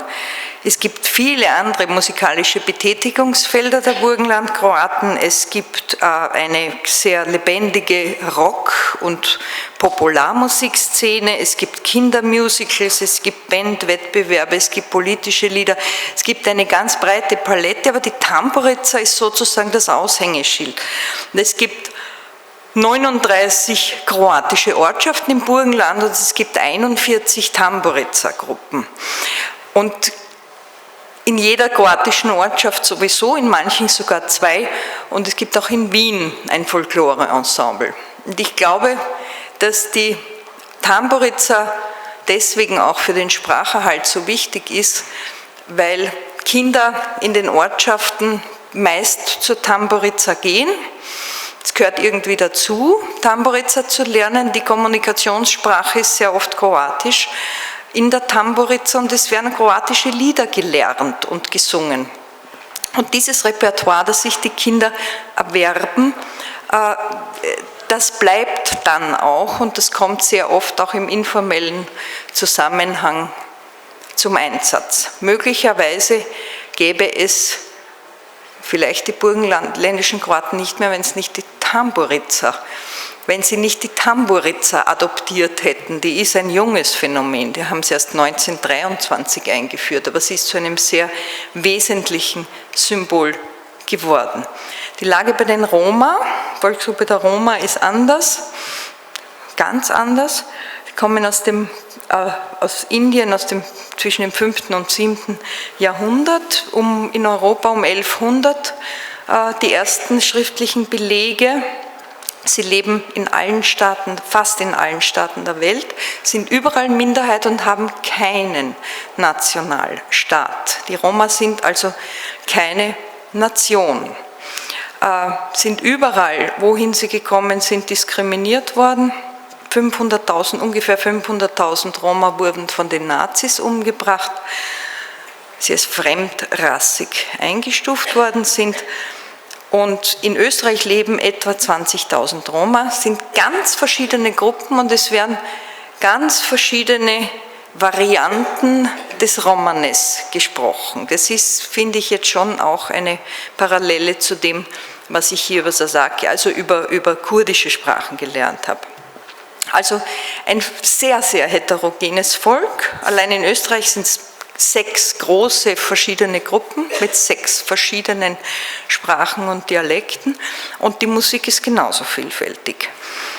Ich bin sehr traurig darüber, dass Dieter Hallwachs nicht gekommen ist, weil er ist nämlich derjenige, der an der Standardisierung des Romanes viel gearbeitet hat und der Romanes im Burgenland als Schulsprache Nicht er hat es nicht eingeführt, aber er hat die Forschungen, die sprachwissenschaftlichen dazu gemacht, die letztendlich es ermöglicht haben, dass man in der Schule Romanes unterrichtet. Aber es ist kein international standardisiertes Romanes. Das ist nämlich nicht gegangen, weil es dazu einfach viel zu viele verschiedene kulturelle Identitäten der verschiedenen Gruppen gibt. Es ist im Burgenland das Burgenlandroman standardisiert worden und eingeführt worden, das heißt jenes Romanes, das die Burgenlandroma gesprochen haben. In der Musik sind die Stile unglaublich vielfältig und da will ja auch niemand was standardisieren. Umso erstaunlicher ist es, dass Roma weltweit gemeinsam ein musikalisches Symbol gefunden haben, sozusagen ein bisschen essentialistisch auch, aber es ist eine Form der Selbstrepräsentation nach außen, und zwar ist das die Hymne der Roma. Sie sehen hier, Roma wurden ja immer mit Musik assoziiert und da gibt es ja fast nur Stereotype und deswegen ist es ganz wesentlich, Eigenbilder auch zu schaffen. Und die Roma-Hymne hat diesen Text, ist bei einem Kongress 1971 in London zur Hymne erklärt worden. Es ist eine Melodie, die wahrscheinlich aus Rumänien stammt, aber im ehemaligen Jugoslawien sehr populär war und es wurde damals ein Text auch dazu gemacht. Das wurde das Lied des Kongresses und ist in der Folge politisch sehr bedeutend geworden, dass bei allen politischen Veranstaltungen von Roma weltweit als Identitätslied verwendet worden. Es existiert in hunderten verschiedenen Varianten, aber es ist die Hymne, es ist zur Hymne geworden, zum Symbol der Selbstrepräsentation nach außen und der Text ist ein sehr ungewöhnlicher Hymnentext, würde ich sagen, der nur sagt, ich bin weite Wege gegangen und ich habe glückliche Roma getroffen. Das sind aber letztendlich in der Roma-Kultur ganz wesentliche Faktoren, nämlich weite Wege gegangen zu sein und Angehörige des eigenen Volkes getroffen zu haben. Hier ein kurzer Ausschnitt aus der Roma-Show Magneten, die André Heller 1993, 1994 gemacht hat. Und hier singt Esma Recepova eine Version der Hymne.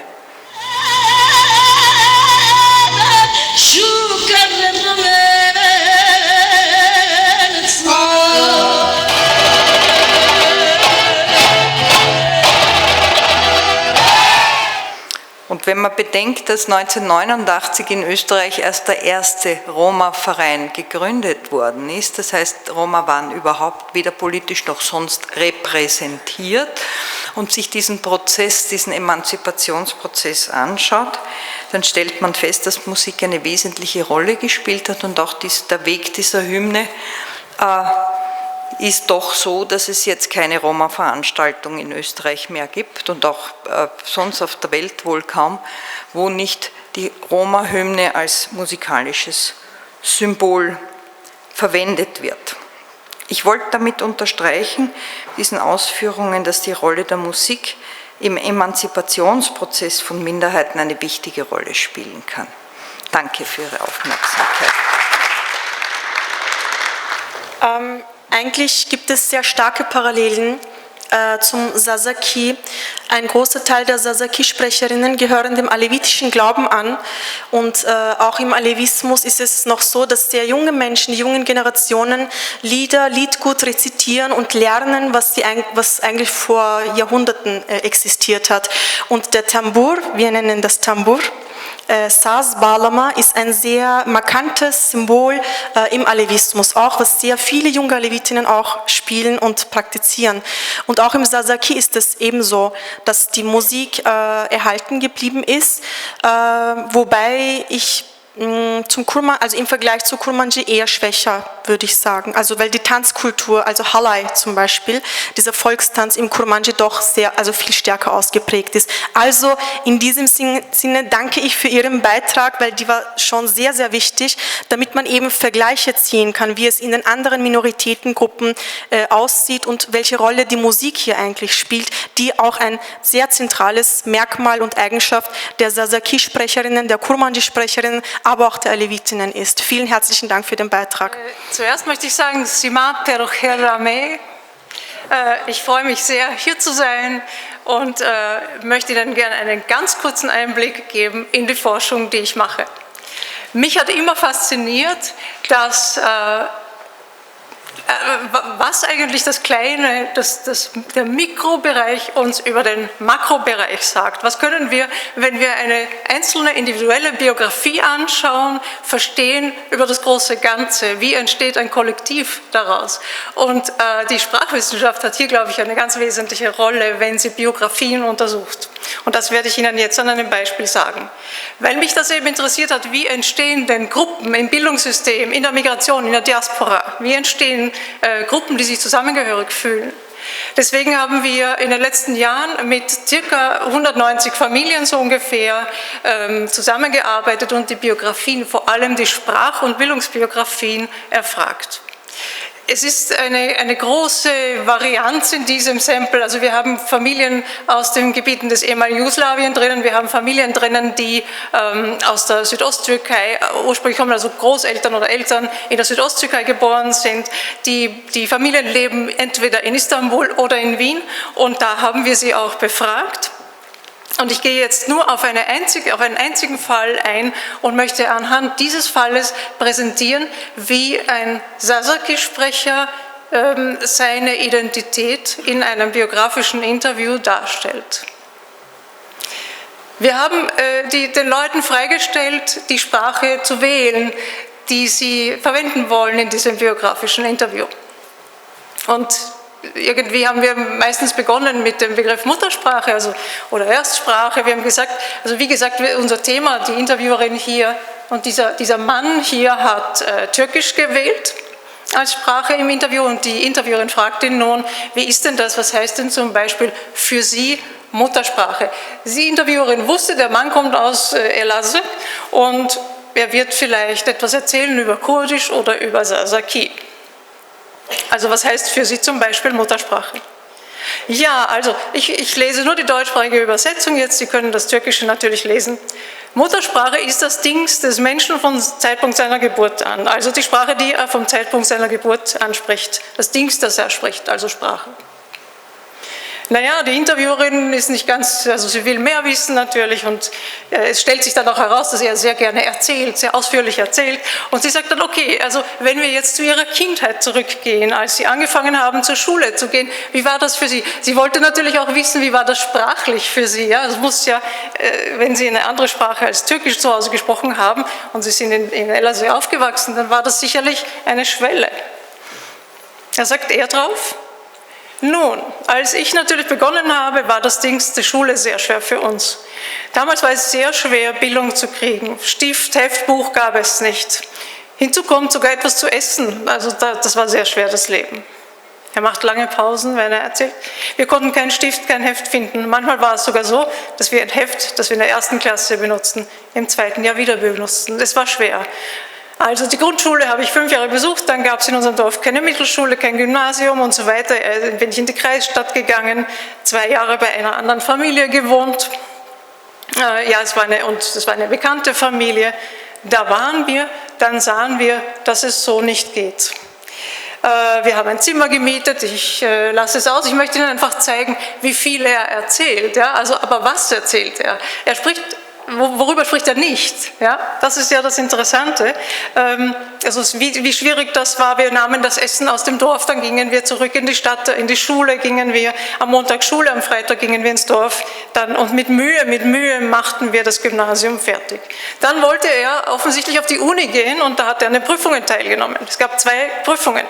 Und bei der ersten, er weiß sogar noch, er ist 45 Jahre alt, als wir das Interview geführt haben, er weiß noch die Punktezahl, die er bekommen hat bei den Aufnahmeprüfungen für die Uni. Ja? Also so wichtig war dieser Bildungsweg für ihn in diesem Interview.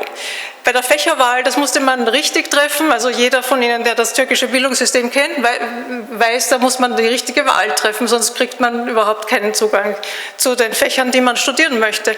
Ich hatte die falsche Wahl getroffen, sagt er. Die zweite Prüfung kam, ich hatte gar nichts erreicht. Also ehrlich, 125 oder 225 Punkte habe ich gekriegt, gar keine Uni hatte ich geschafft. Ich habe gearbeitet, daneben die Schule fertig gemacht. Dann bin ich gegangen, habe ich Militärdienst gemacht und kam wieder. Und jetzt gibt es einen Kurs, jetzt lernen wir Deutsch. Das ist sehr schön. So, wunderbar. Also er erzählt wirklich gerne, aber worüber hat er überhaupt nicht gesprochen? Ja, über die Sprache. Sehr gut, wunderbar. Die Interviewerin gibt nicht auf. Also gut, wenn wir jetzt zurück zu ihrer Kindheit zurückkehren. Ja? Ihre Muttersprache ist Kurdisch? Ja, meine Muttersprache ist Kurdisch. Und dieser kurze Satz, also von einem Menschen, der viel spricht, der viel erzählt, ja, kommt auf die Frage nach der Sprache, kommt ein ganz kurzer Satz und dann lässt er es so. Ich habe hier eine kleine Skizze, also so eine Darstellung angefertigt, damit man die Genese der Sprachen durch dieses Leben hindurch ein bisschen auch mit Farben markiert verfolgen kann. Nach oben zu sehen Sie die Kompetenzstufe, wie gut diese jeweilige Sprache erworben wurde, und nach horizontal ist es die Zeitachse natürlich.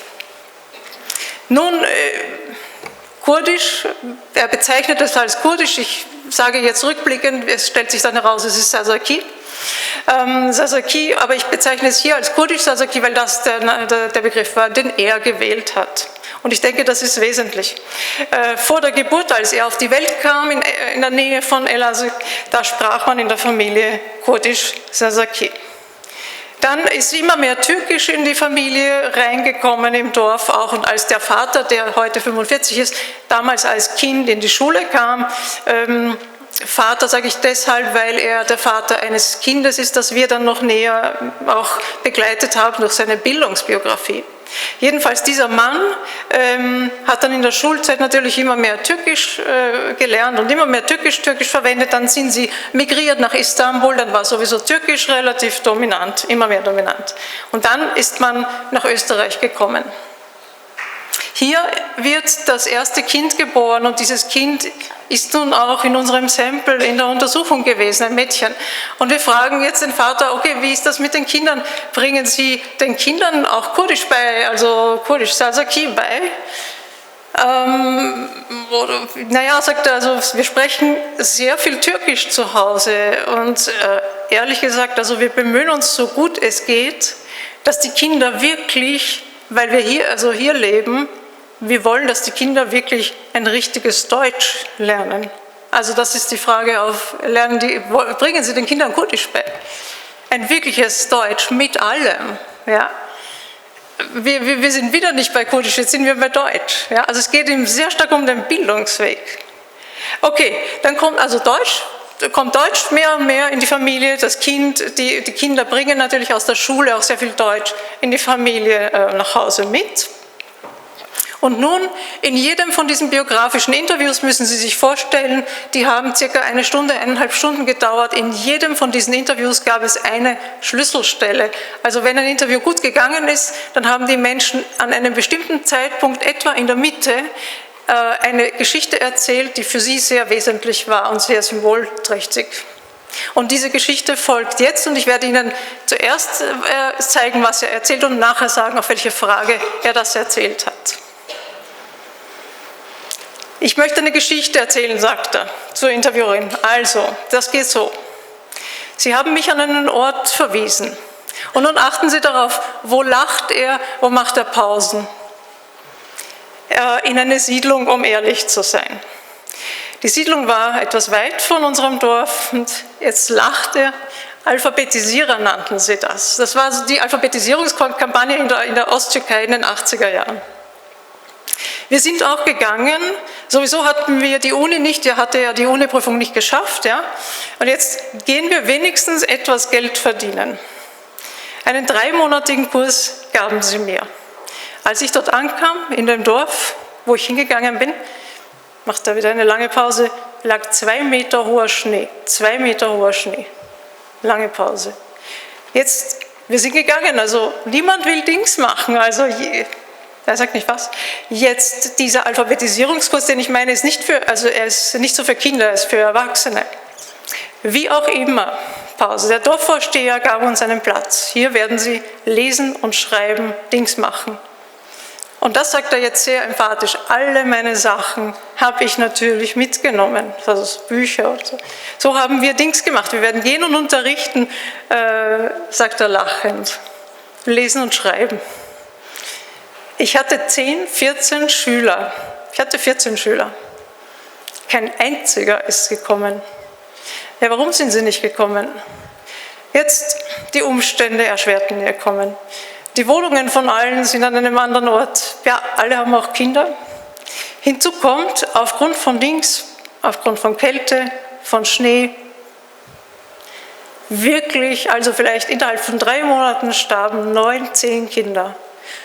Warum? An der Grippe, an den Dings, an der Kälte. Ja, an diesen einfachen Dingen. Der Mann kann sein Kind nicht nehmen und zum Arzt gehen. Also er kann nicht in die Kreisstadt gehen. Es gibt keinen Arzt, kein Dings.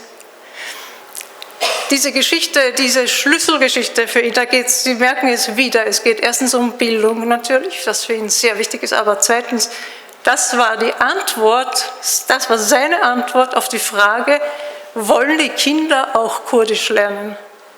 Und das finde ich wirklich sehr, sehr interessant. Das heißt, diese Identitätskonstruktion, ja, wer will in dieser Familie welche Sprache lernen? Ja, sagt er, natürlich wollen die Kinder die Sprache lernen, denn ein Mensch sollte wissen, woher er kommt. Und auf diesen Gedanken setzt er fort mit dieser Geschichte, woher kommen wir, was ist unsere soziale Herkunft. Sie sehen, dass hier die Sprache Kurdisch Sazaki ein soziales Symbol ist, ein sehr starkes, das ist die Sprache, die nicht mehr gesprochen wird. Er sagt, er spricht mit den Kindern ja vor allem Türkisch eigentlich und das Kind tendiert auch zum Deutschen, aber die Sprache ist da als, woher sind wir gekommen? Es wird also so, das hellblaue Türkisch dominiert, das Deutsch wird immer dominanter und das Kind hat eigentlich als stärkste Sprache Türkisch, mag Kurdisch aber sehr, versucht dort tatsächlich auch ein bisschen zu lernen und tendiert auch sehr stark zum Deutschen. Ich habe diesen Typus, den sogenannten, also ich habe ihn Zwischenhalt genannt, weil in dieser Familie sehr viel Dynamik drinnen ist. Sie gehen offensichtlich von einer Sprache über eine andere zu einer dritten. Und das ist diese Situation muss man sich vorstellen im Bildungswesen, ja, der Weg über 3 verschiedene Sprachen. Jede Generation in dieser Familie ist auf einem anderen Stand. Wieder ein tolles Beispiel, wie er Identität konstruiert. Ja? Die Interviewerin fragt ihn jetzt überhaupt nicht nach Kurdisch, also sie fragt nach den Dialekten, denn es ging überhaupt um Sprache und irgendwann ging es auch um Dialekt. Was denken Sie von Dialekten? Es können auch die türkischen Dialekte gemeint sein. Ja? Ja, weißt du, wie Dialekt ist, sagt er? Dialekt, denk an einen Baum. Also, es ist sowas wie die Äste eines Baumes. Es ist eine Bereicherung. Also Dialekte sollten nicht verboten werden. Das finde ich auch eine wahnsinnig interessante Stelle, denn die türkischen Dialekte waren in der Türkei nie verboten. Also wovon spricht der wieder hier? Ja? Es ist eine ganz implizite Art, über Kurdisch zu sprechen. Also der Mensch sollte die Dialekte nicht verurteilen, die Sprache ist auch wie ein Mensch. Toleranz, es gibt einen großen Bedarf an Toleranz und so weiter. Also lass mich dir Dings sagen, denk an einen Apfelbaum, der gerade Blätter gekriegt hat, so weißfarbene. Also das ist auch wie ein Baum. Wenn du mit der Sprache nicht mit Toleranz begegnest, zum Beispiel sie schlecht machst, wie redest denn du, ja, verbessere deine Sprache, dann ist sie beleidigt. Die Sprache entwickelt sich nicht. Und zum Abschluss eine kurze Passage vom Ende dieses Gesprächs.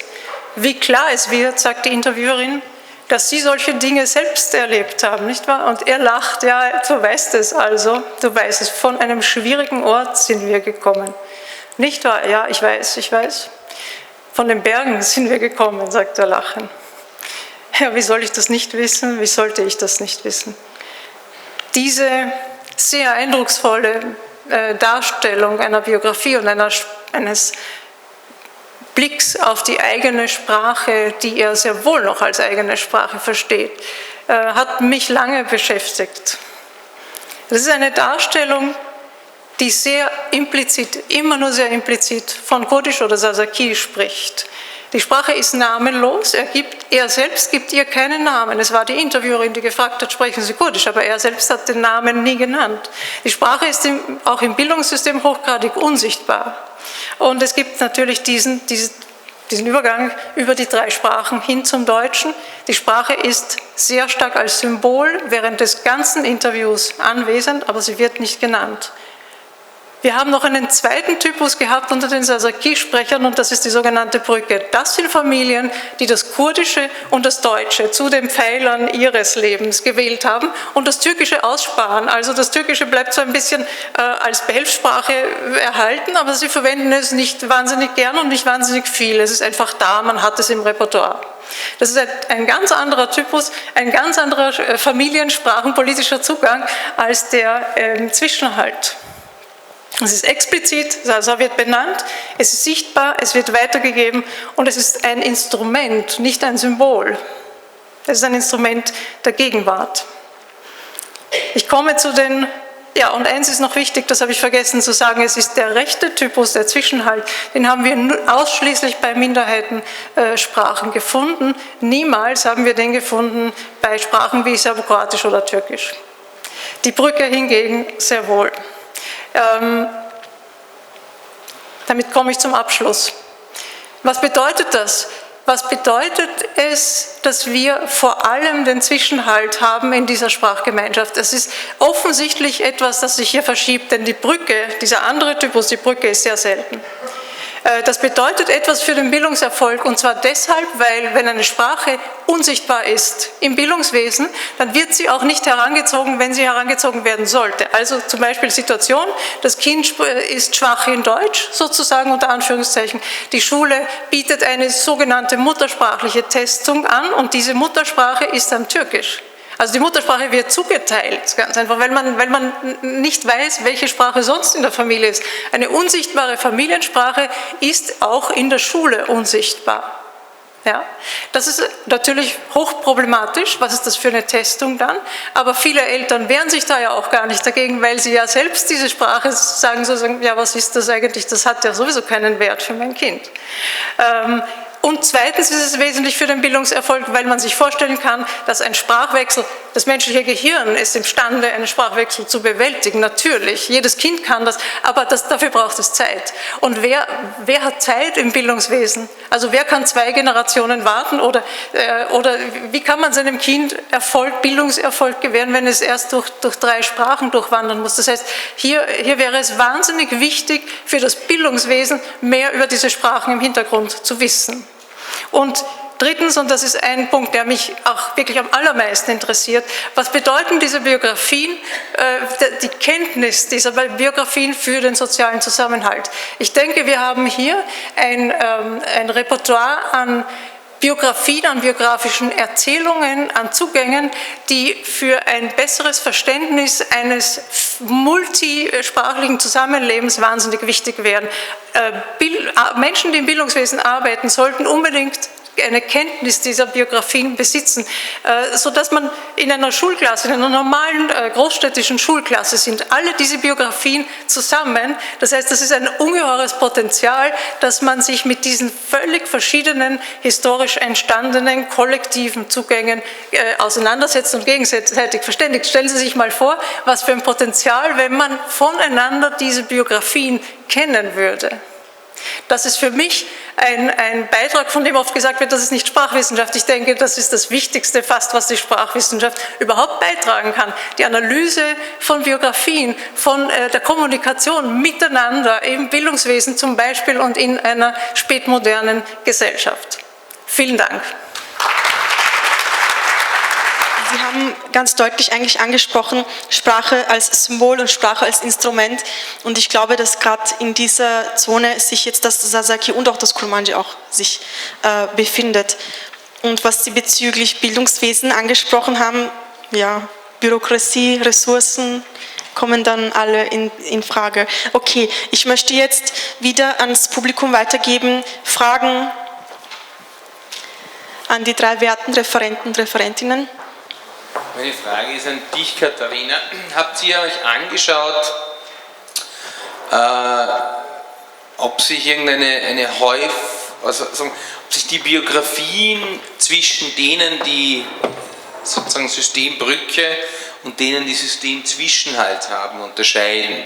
Ob das Personen sind aus unterschiedlichen Regionen? Ist es zum Beispiel vielleicht so, dass es hier einen Unterschied zwischen alevitischen und sunnitischen Sasa-Sprecherinnen gibt, dass vielleicht die Situation bei Personen aus Dersim eine andere ist als aus Bingöl, oder gibt es sonst irgendeine Erklärung für diese unterschiedlichen Muster? Ich frage das deshalb, weil mir in der Region nämlich auffällt, dass zum Beispiel das Sasaki unter den sunnitischen Sasa-Sprechern mir wesentlich vitaler erscheint als unter den alevitischen Sasa-Sprecherinnen, obwohl gerade die Aleviten wahrscheinlich hier und die Alevitinnen hier wesentlich präsenter sind, zum Beispiel im Raum, und das Sasaki sehr viel stärker als Symbol nämlich benutzen. Trotzdem ist es ja auffällig, dass wir zum Beispiel, die Zeynep hat vorher immer gefragt, ob sie ins Türkische oder Deutsche übersetzen soll. Sie hat nie gefragt, ob sie ins Sasaki übersetzen soll. Und das hat einen Grund, weil es nämlich hier offenbar auch, also eigentlich müssten wir, glaube ich, oft mehr schon von Language Revitalization sprechen, als von Standardisierung und Bewahrung, weil es tatsächlich bei vielen nicht mehr eine gelebte Sprache ist.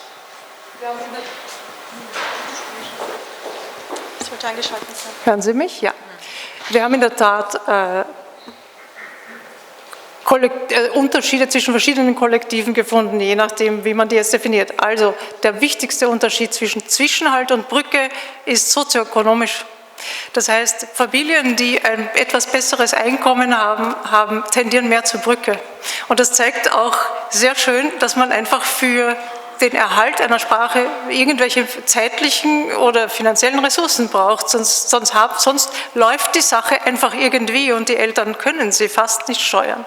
Also das war der Unterschied. Das Zweite, interessanterweise, ist ein Unterschied, der mir zwischen Kurmanji und Sasaki aufgefallen ist. Und zwar, dass es im Sasaki den Zwischenhalt und die Brücke gab und im Kurmanji aus Zentralanatolien sehr stark einen Typ, der ganz anders war, der das Kurdische völlig verleugnet hat. Und aus Zentralanatolien, Kurdisch wurde sozusagen völlig ausradiert und dann ging man über das Türkische zum Deutschen. Ich habe das Gipfelsturm genannt, weil es so in einer fast panischen Hass man vom Kurdischen weg wollte. Im Osten wiederum ist Kurmanji sehr oft in Form des Zwischenhalts oder einer Brücke aufgetaucht. Das heißt, es gibt regionale Unterschiede. Ich weiß es nicht. Wir hatten ein bisschen zu wenig Sasaki-Sprecher im Tempel, dass ich jetzt wirklich sicher sagen könnte, da gibt es einen Unterschied alevitisch-sunnitisch. Aber mir kam vor, dass die alevitischen Sasaki-Sprecherinnen und Sprecher hier in Wien mehr zur Brücke tendieren, weil sie auch Kurse besuchen. Es gibt hier Sasaki-Kurse und da gingen auch sogar die Kinder hin. Aber da traue ich mich nicht mit Sicherheit zu sagen, ob ich einen Unterschied erkennen kann zu den sunnitischen. Aber jedenfalls definitiv. Also es gab soziale Linien zwischen den Typen, ja. Dili yaşatma konusundaki gayretlerle ilgili bir soruydu. Ve aslında iyi bir tespit yapıldı. Yani burada Almanca konuşuldu, İngilizce konuşuldu, Türkçe konuşuldu ama Zazaca mesela tamamen sembolikti. İlk başta kullandık ve daha sonra mesela sorular veya yanıtlar mesela Zazaca olmadı. Oysa ki burada Zazaca'nın yaşatılmasıyla ilgili bir gayret içerisindeyiz, bir çalışma içerisindeyiz. Ve bunun da tabii ki nedenleri var. Burada aslında bir fikir ortaya atıldı ve Katarina Brizic'in cevabı ise şu oldu. Bunun aslında sadece nasıl söyleyeyim, isteklen değil, aynı zamanda politik, siyasi ve de ekonomik nedenlerle de çok alakalıdır. araştırmalarında görmüş olduğu gibi kendisinin sosyoekonomik yani ekonomik olarak daha güçlü ailelerin kendi ana dillerini çocuklarına bilinçli olarak aktarma konusunda daha gayretli ve daha da üretken olduklarını mesela ifade etti. Ama aynı zamanda politik bir takım noktalara da değindi. Mesela Türkiye'de işte işte bu Konya civarında yaşayan mesela Kurmancı konuşanlarının bilinçli olarak Avrupa'da mesela Kürtçeyi reddettiklerini, daha çok Türkçe'ye yöneldiklerini ve çocuklarına da bunu daha çok aktarma gayreti içerisinde olduklarını söyledi.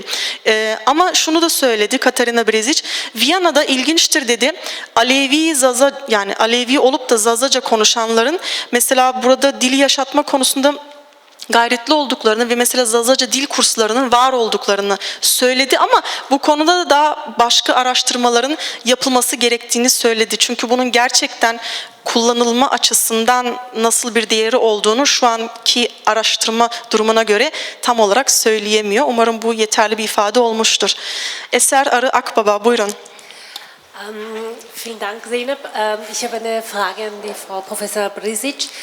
Ich bin gerade dabei, das auch in meiner Dissertation zu behandeln. Und zwar geht es darum, ob das vielleicht etwas auch mit dem Identitätsproblem was zu tun hat, weil wir haben das sehr schön an Ihrer Präsentation gesehen, dass es von der ersten Generation bis zu der Nachgeneration die Sprachen sich auch untereinander ändern. Kann es auch vielleicht damit zusammenhängen, dass die erste Generation gezwungenermaßen in ihrem Heimatland Türkisch sich angeeignet hat und somit jetzt irgendwie sich gezwungen fühlt, aufgrund auch ihrer Kinder Deutsch sich anzueignen?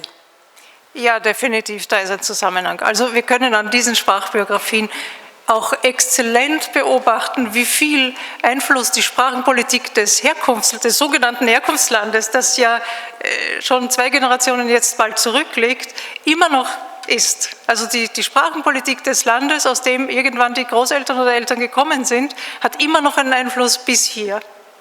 Und das ist für mich eines der beeindruckendsten Ergebnisse. Wie ist das möglich? Man ist nicht mehr in dem Land, man müsste sich darum überhaupt nicht kümmern, aber es ist natürlich sehr stark. Das ist ansozialisiert, dass man sich einer bestimmten Sprachenpolitik unterwerfen musste. Und da gibt es dann die unterschiedlichsten Reaktionen darauf. Also ich will nicht sagen, dass alle dann gleich darauf reagieren, überhaupt nicht. Und die Kindergeneration hat wieder ihre eigene manchmal Technik oder der Rückkehr sozusagen zu einer Sprache, die fast schon aus der Familie verschwunden ist. Also da gibt es dann die unterschiedlichsten Dynamiken, das werden Sie wahrscheinlich wissen, aber definitiv, also es hat sicher damit zu tun. Soru birinci jenerasyonun aslında mesela Türkiye topraklarından gelen Türkçenin dışında farklı azınlık dillerine sahip olan grupların oradaki baskı ve asimilasyon siyasetlerinden ötürü kendi dillerine uzaklaşması ve yeni yaşam merkezleri olan işte Avrupa'da veya diğer metropollerde de bunu çocuklarına aktarmama konusunda etkisi var mı diye bir soru soruldu.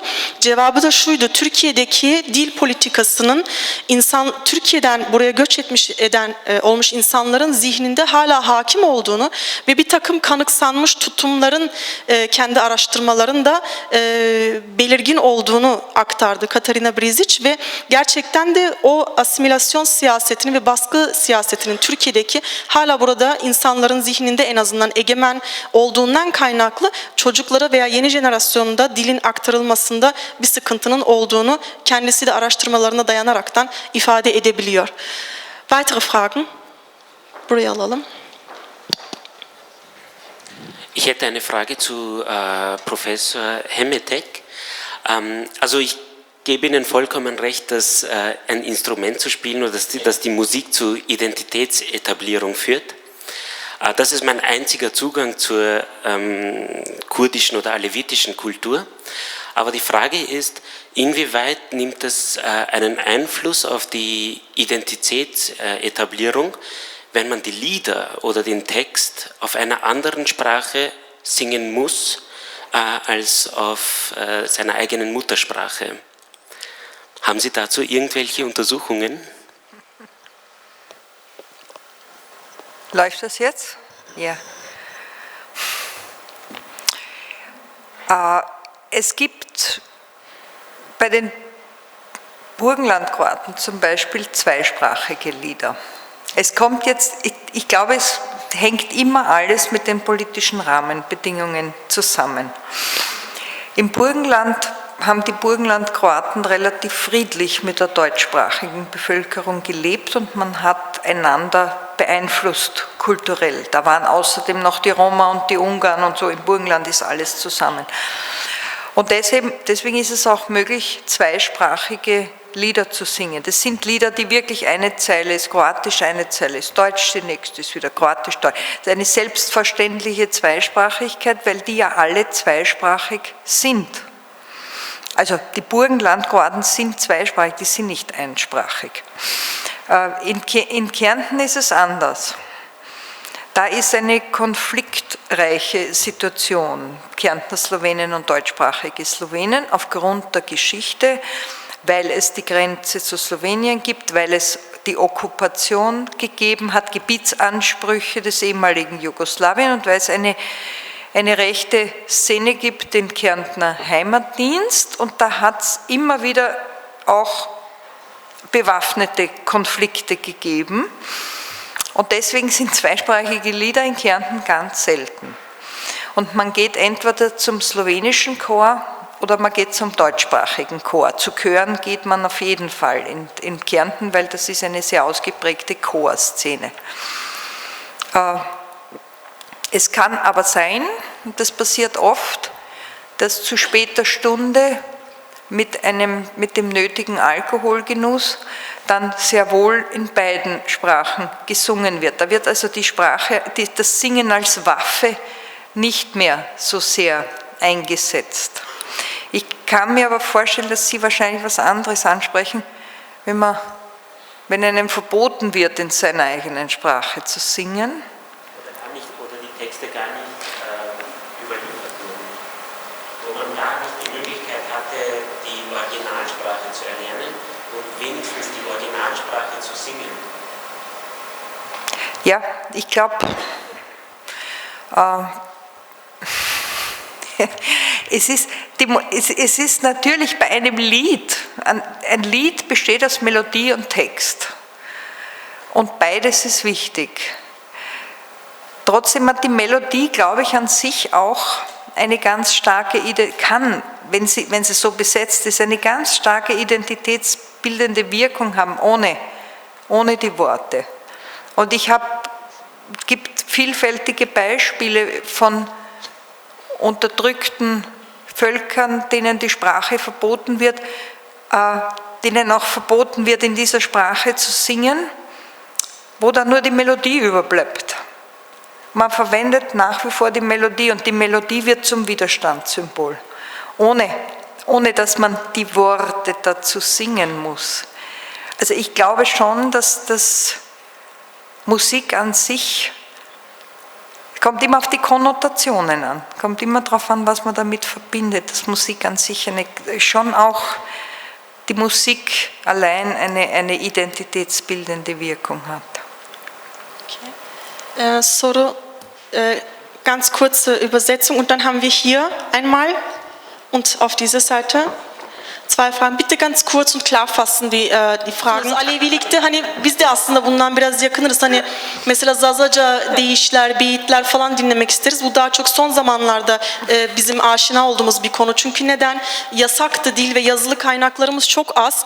Son yıllardaki arşivleme çalışmalarından ötürü aslında biraz daha gündeme geldi. Arkadaşımız da onu sordu. Yani biz daha çok Türkçe beyitler, Türkçe deyişler okuyoruz. Aslında Zaza kültürünü ama Türkçe yaşıyoruz. Bununla ilgili araştırmalarınız var mı diye soruldu. Hocanın verdiği cevap, Urzula Hemetek'in verdiği cevap şuydu, kendi araştırmalarına dayanarak. Mesela Burgenland'daki Hırvatlar, bunlar iki dille yetişmiş insanlar ve oradaki siyasi konjüktür iki dilinde aynı zamanda yaşayıp yaşatılabilecek ve aktarılabilecek koşulları sağladığı için mesela bir tane Hırvatça türkü mü diyeyim, şarkıda Hırvatça ve Almanca aynı anda telaffuz ediliyor. Ama mesela Kärnten'deki Sloven azınlığa bakıldığında orada daha çok çatışma ortamı olduğundan kaynaklı söylenen müzikler mesela ya Almancadır ya Slovencedir. Dolayısıyla siyasi koşulların, siyasi ortamın bu sorulan soru hakkında çok etkindir ve önemlidir. Ancak sadece müziğin, yani söz değil de müzik kültürü. Mesela bizde ne vardır? Kopuz, mesela balta, onlar daha çok şimdi gündeme gelmeye başladı. Sadece müzik bile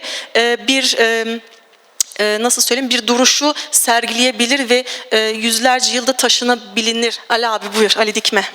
Persimi para Mehmet Emirhan. Nika naşerik kasabajne varadimiyen evket özer. Nika hazaru nevsu çevreste demem millete mavak şegar ve garba peyser cerarame Türkiye o vakt var peysarame. Türkiye var rame dişine bi. Ma değişse koy ki ma itikata koy ki sonra korar rahmetine. O dirareme va herhalde ki göçekeş bir sorun bi. Persim bra Mehmet o.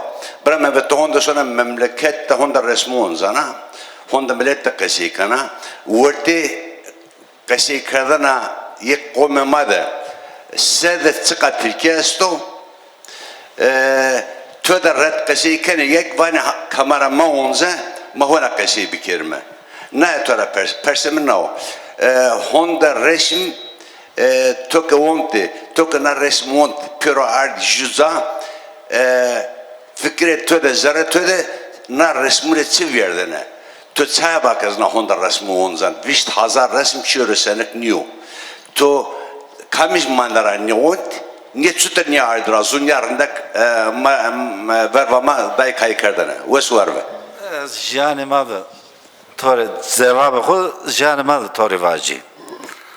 Piyama neo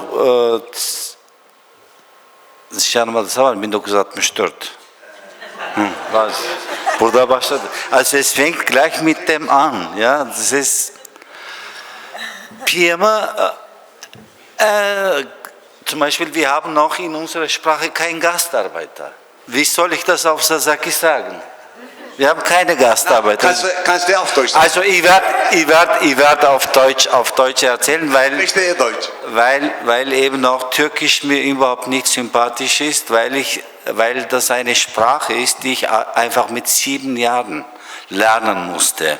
Also bis 7 Jahren habe ich im Dorf alle haben nur Sasaki gesprochen und dann plötzlich mit 7 Jahren war ich in meinem Dorf in einer Schule, in der nur Türkisch unterrichtet wurde. Und manchmal geht es mir in Österreich auf die Nerven, wenn man muttersprachliche Hilfe für Türkisch Sprechende oder eben anderssprachige hat. Und das verlangt man als demokratisches Recht. Ja? Aber in den Ländern, also in dem Land, aus dem ich hierher gekommen bin, auch von den sogenannten Gastarbeitern, für deren Rechte man hier in Österreich oder in Europa eintritt, kein einziges Mal, dass sie gegen Missstände in ihren eigenen Ländern auftreten und sich solidarisch zeigen. Ja, und das ist, manchmal ertappe ich mich dabei, ja, ich bin ein Mensch, der demokratisch denkt und versucht, dass alle aus diesen Möglichkeiten der Demokratie ihren Anteil bekommen sollen und so weiter. Aber dann, wenn ich jedes Jahr nach Hause fahre und eben 1981 nach Österreich gekommen und jedes Jahr fahre ich in die Türkei. Also ich habe auch die 90er Jahre erlebt. Also mit meiner Fotografie habe ich mit 1983 angefangen und mein Vater war auch eben der Gastarbeiterfotograf von 1964, der Aliabe wird ihn sicherlich kennen, er hat auch sicherlich ihn auch fotografiert. Auf jeden Fall, also fotografieren habe ich als erster von meinem Vater, weil er eben noch hier beim Dorotheum professionelle Fotoapparate gekauft hat und eben auch in Elazığ den Ärzten und Leute, die Geld hatten, denen verkaufte. Aber wir hatten eben sehr viele professionelle Fotoapparate zu Hause. Auf jeden Fall, ich habe sehr schnell, sehr früh mit dem Fotografieren begonnen und ab 1983 habe ich angefangen, eben jedes Jahr in mein Dorf zu fahren und dort zu fotografieren. Als ich damit angefangen habe, hatte ich ja gar nichts vor, dass ich das jedes Jahr machen werde. Aber wenn ich in Österreich war, hatte ich immer die Sehnsucht dorthin. Und eben auch die Geschichten meiner Großmutter, die waren für mich irrsinnig wichtig, weil sie eben auch diesen Massaker 1937, 38 überlebt hatte. Und mein Großvater wurde eben, obwohl er dem türkischen Militär 3 Jahre lang gedient hatte, war er getötet worden. Also er ist massakriert worden. Und meine Großmutter hat eben mit 12 Bajonettstichen diesen Massaker überlebt. Und natürlich als Kind habe ich auch immer wieder diese Geschichten mir angehört, wenn die älteren Menschen zusammenkamen. Das war eine Art Psychoanalyse, die sie untereinander im alltäglichen Leben einfach miteinander ausgemacht haben.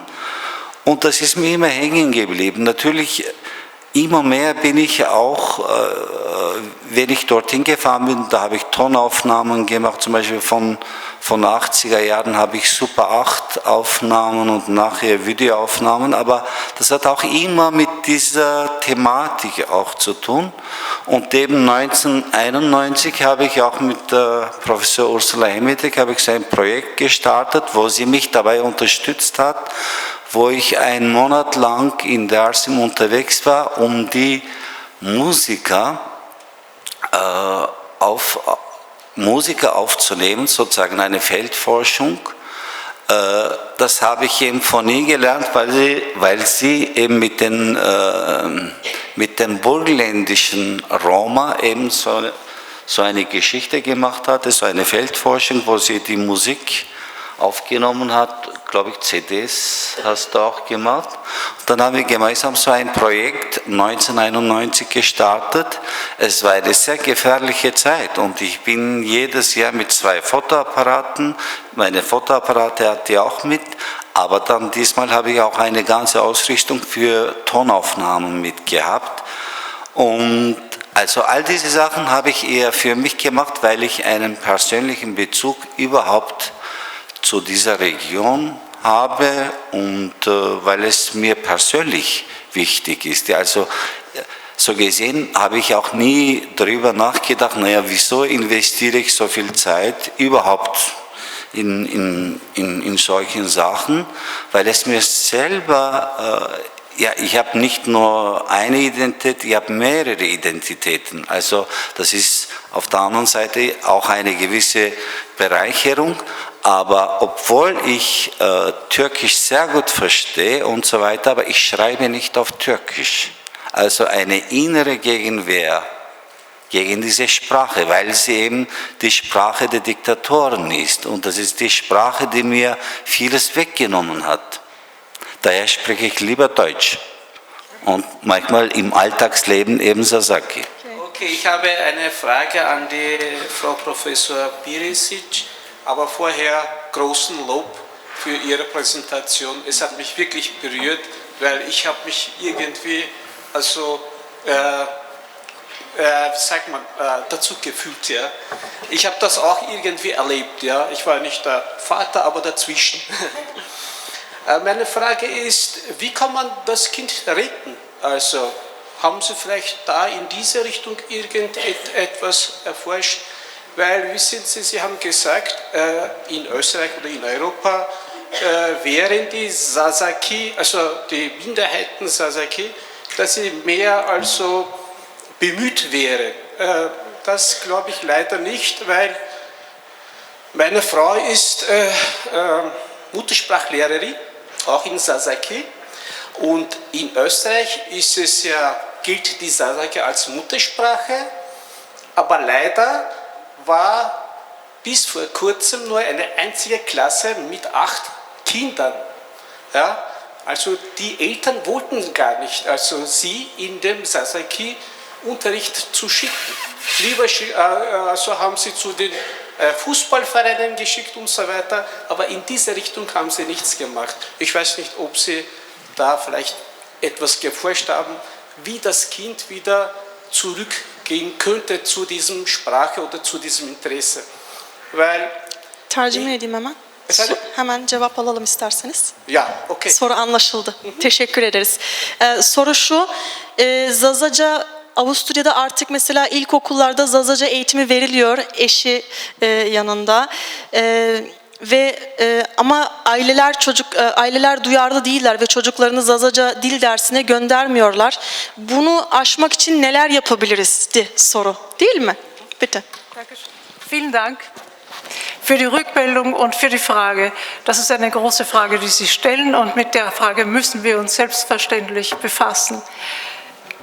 Ich glaube, dass die Antwort wahrscheinlich nicht beim Kind ansetzt, denn die Menschen tun, was sie eben tun, und stehen unter Zwängen, die wir ihnen nicht nehmen können. Also wenn eine Sprache unsichtbar ist und wenig Prestige hat, dann werden die Leute nicht leicht zu ihr zurückkehren, oder manchmal kehren sie genau deswegen zurück. Aber ich glaube, dass schon allein die Kenntnis, also ich fange bei der Lehrerausbildung an, allein die Kenntnis dieser Hintergründe ist so gering verbreitet, auch selbst unter den wirklich gutwilligsten Lehrkräften, die das auch wirklich wissen wollen würden, aber sie haben das nie in der Ausbildung gehört, sie haben überhaupt nie irgendetwas davon gehört. Solange diese Dinge völlig unter den Teppich gekehrt werden, welche Bedeutung das hat, was hier in der Familie passiert und wie wichtig das ist, was Eltern tun können. Die Eltern selbst wissen es nicht, was sie tun können, sehr oft. Und also wir nehmen einfach wahr, dass über dieses Thema Erstsprache, Muttersprache, Wechselwirkung zwischen den Sprachen sehr viel Mythos existiert und sehr viel Unwissenheit. Und wenn wir die Kenntnis darüber schon mehr unter die Leute bringen könnten, dann wäre viel gewonnen, denke ich. Denn dann müssen wir uns fragen, was soll hier geschehen, was kann die Schule tun? Wenn die Schule diese Sprachbiografien kennen würde, wäre es zum Beispiel auch nicht mehr so, dass Lehrkräfte allein auf ihr Gefühl hören müssen, ja, weil viele Lehrkräfte kennen die Hintergründe nicht und schätzen die Kinder völlig falsch ein. Also ich würde meinen, Wissen über die sozialen, politischen, sprachlichen Hintergründe wäre unbedingt in die Lehrerausbildung zu integrieren. Das wäre ein erster Schritt. Cevap şu, farkındalığın çok önemli olduğunu söyledi. Farkındalık, bu dili konuşanların aslında şunu söylemek istedi hoca. Siyasi bir güç, aslında siyasi bir aktör olma, bu şekilde alana çıkma. Farkındalığı sadece ebeveynlerin hani çocuklarına aktarma olayı var ya, sadece ebeveynlerin kendi kafasında değil de mesela eğitim görevlilerine aktarma konusunda da bir siyasi görev üstlenilmesi gerekiyor. Sanırım ich glaube diese Konferenz ist auch, trägt auch dazu bei, Kenntnis darüber zu erwerben, nicht wahr? Yani bu tip çalışmaların da farkındalığı yaratma ve besleme açısından çok önemli olduğunu, ki mesela bu dilin var olduğunu bilen öğretim görevlileri ve bu dilin arkasındaki tarihi, sosyolojik ve siyasi nedenlerin de farkında olan öğretim görevlileri çocuklara çok daha farklı yaklaşacaklardır ve mesela Almancayı öğrenme konusunda ya da Türkçeyi konuşma konusunda neden bu kadar zorlandıklarını falan, bunları öğrenebilecektir. Hani ondan sonra daha detay çalışmalara başlanabileceğini ifade etti. Son soruyu alayım. Peki sizi de alayım, ondan sonra kapatıyorum. Ich bitte wirklich, also kurz und klar zu fassen. Und ja, das sind dann die letzten Fragen und damit schließen wir das Programm. Buyurun. Sorumu Türkçe ve müzik hakkında soracağım. Ana dilimizde dinlemiş olduğumuz etnik müziğin bireysel psikolojide ve toplumsal psikolojideki etkileri nelerdir? Ve çocuklarımıza ana dilimizi sevdirirken bu konudaki etnik müziğin rolü nedir? Onu öğrenmek istiyorum. Teşekkür ederim. Die Frage war eigentlich an Sie gerichtet, Frau Professorin Hermetik. Jetzt in den letzten 10 Jahren ungefähr oder 15 Jahren gibt es jetzt eigentlich Ethnomusik und diese Musik wird in Sasaki jetzt gemacht, auch in Kurmanji. Und die Frage war, welche Auswirkungen die Konsumierung dieser Ethnomusik für die persönliche Entwicklung von Kindern der Sprecherinnen haben könnte. Das war die Frage. Also ob das eher positiv ist oder... Dazu gibt es leider noch keine Untersuchungen. Also ich kann jetzt nur vermuten und von anderen. Ich glaube nicht, dass das Hören an sich etwas bewirkt. Ich glaube, dass das Image einer Musik wichtig ist und dass es wichtig ist, wie in einer Familie oder in einer anderen Gruppe von Jugendlichen diese Musik bewertet wird und ob diese Musik Gemeinschaftserlebnisse bewirkt. Das ist ja in den meisten Fällen Popularmusik, nehme ich an. Nicht? Dazu kann man tanzen, da kann man mitsingen, da kann man ein Gemeinschaftserlebnis haben. Und ich glaube, dass es dadurch dann positiv besetzt ist. Und ich denke auch, also ich kenne viele Kinder, die Englisch lernen über englische Popmusik. Zumindest zu einem Teil. Nicht? Sie lernen nicht wirklich die Sprache, aber das Gefühl fürs Englische haben mein 6-jähriger Enkel schon, weil er englische Musik hört. Also es kann unterschiedliche Wirkungen haben, denke ich. Bu konuyla ilgili net bir araştırma yok. Onun için kendi şahsi fikrini söylüyor. Ve diyor ki o müziğin toplumda algılanış biçimi çok önemlidir. Topluma yansıması çok önemlidir. Mesela popüler kültürün bir parçası olarak kullanılıyorsa müzik ve sempati, yani aile içinde de mesela o müziği tüketme konusunda bir sempati, bir ilgi varsa ve bu aslında çok olumlu yönde yaşanılıyorsa çocukların ona ilgisi olacaktır ve bu bir onların için hani kimliklerini besleyecek bir şey olacaktır. Kendi torunundan örnek verdi. Benim 6 yaşındaki torunum işte İngilizce müzik öğreniyor ve günümüzde birçok çocuk İngilizce müzik dinleyerek İngilizce diline aşina oluyorlar en azından. Hani dili öğrenmiyorlar ama en azından bir kulak dolgunluğu oluyor. O anlamda mutlaka olumlu bir etkisi vardır etnik müziğin dinlemesi, tüketilmesinin çocuklar açısından. Bu iyi bir cevap mı sizin için? Peki, teşekkür ederim. Ich hoffe, dass die Tagung für Sie ertragreich gewesen ist und dass Sie was mit nach Hause nehmen können. Die Vorträge werden in einer Sammellektüre in Englisch und in Türkisch veröffentlicht werden. Plus ist die gesamte Tagung in Video aufgenommen worden. Mit Untertiteln natürlich wird auch das Video dann veröffentlicht werden. Ich danke dafür, dass Sie da gewesen sind. Herzlichen Dank.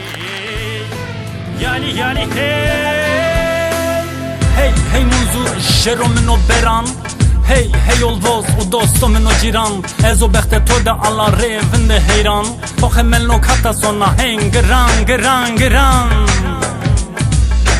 Hatta nika zerede ma khove khoverdo Beno sirre alli jega ma khovira kerdo Nahar tsero mereme ma hazare soin verdo Aqle khuyo ke ma kokravin nikerdo Hazar sena yaruran Rogoreto Maşara oro roye şerno meherdiye naşera oro roye şerno meherdiye naşera munzuro oh oh munzuro oh munzuro oh oh munzuro esim tole novedaro munzuro oh oh munzuro oh munzuro oh oh munzuro dersim tore novedaro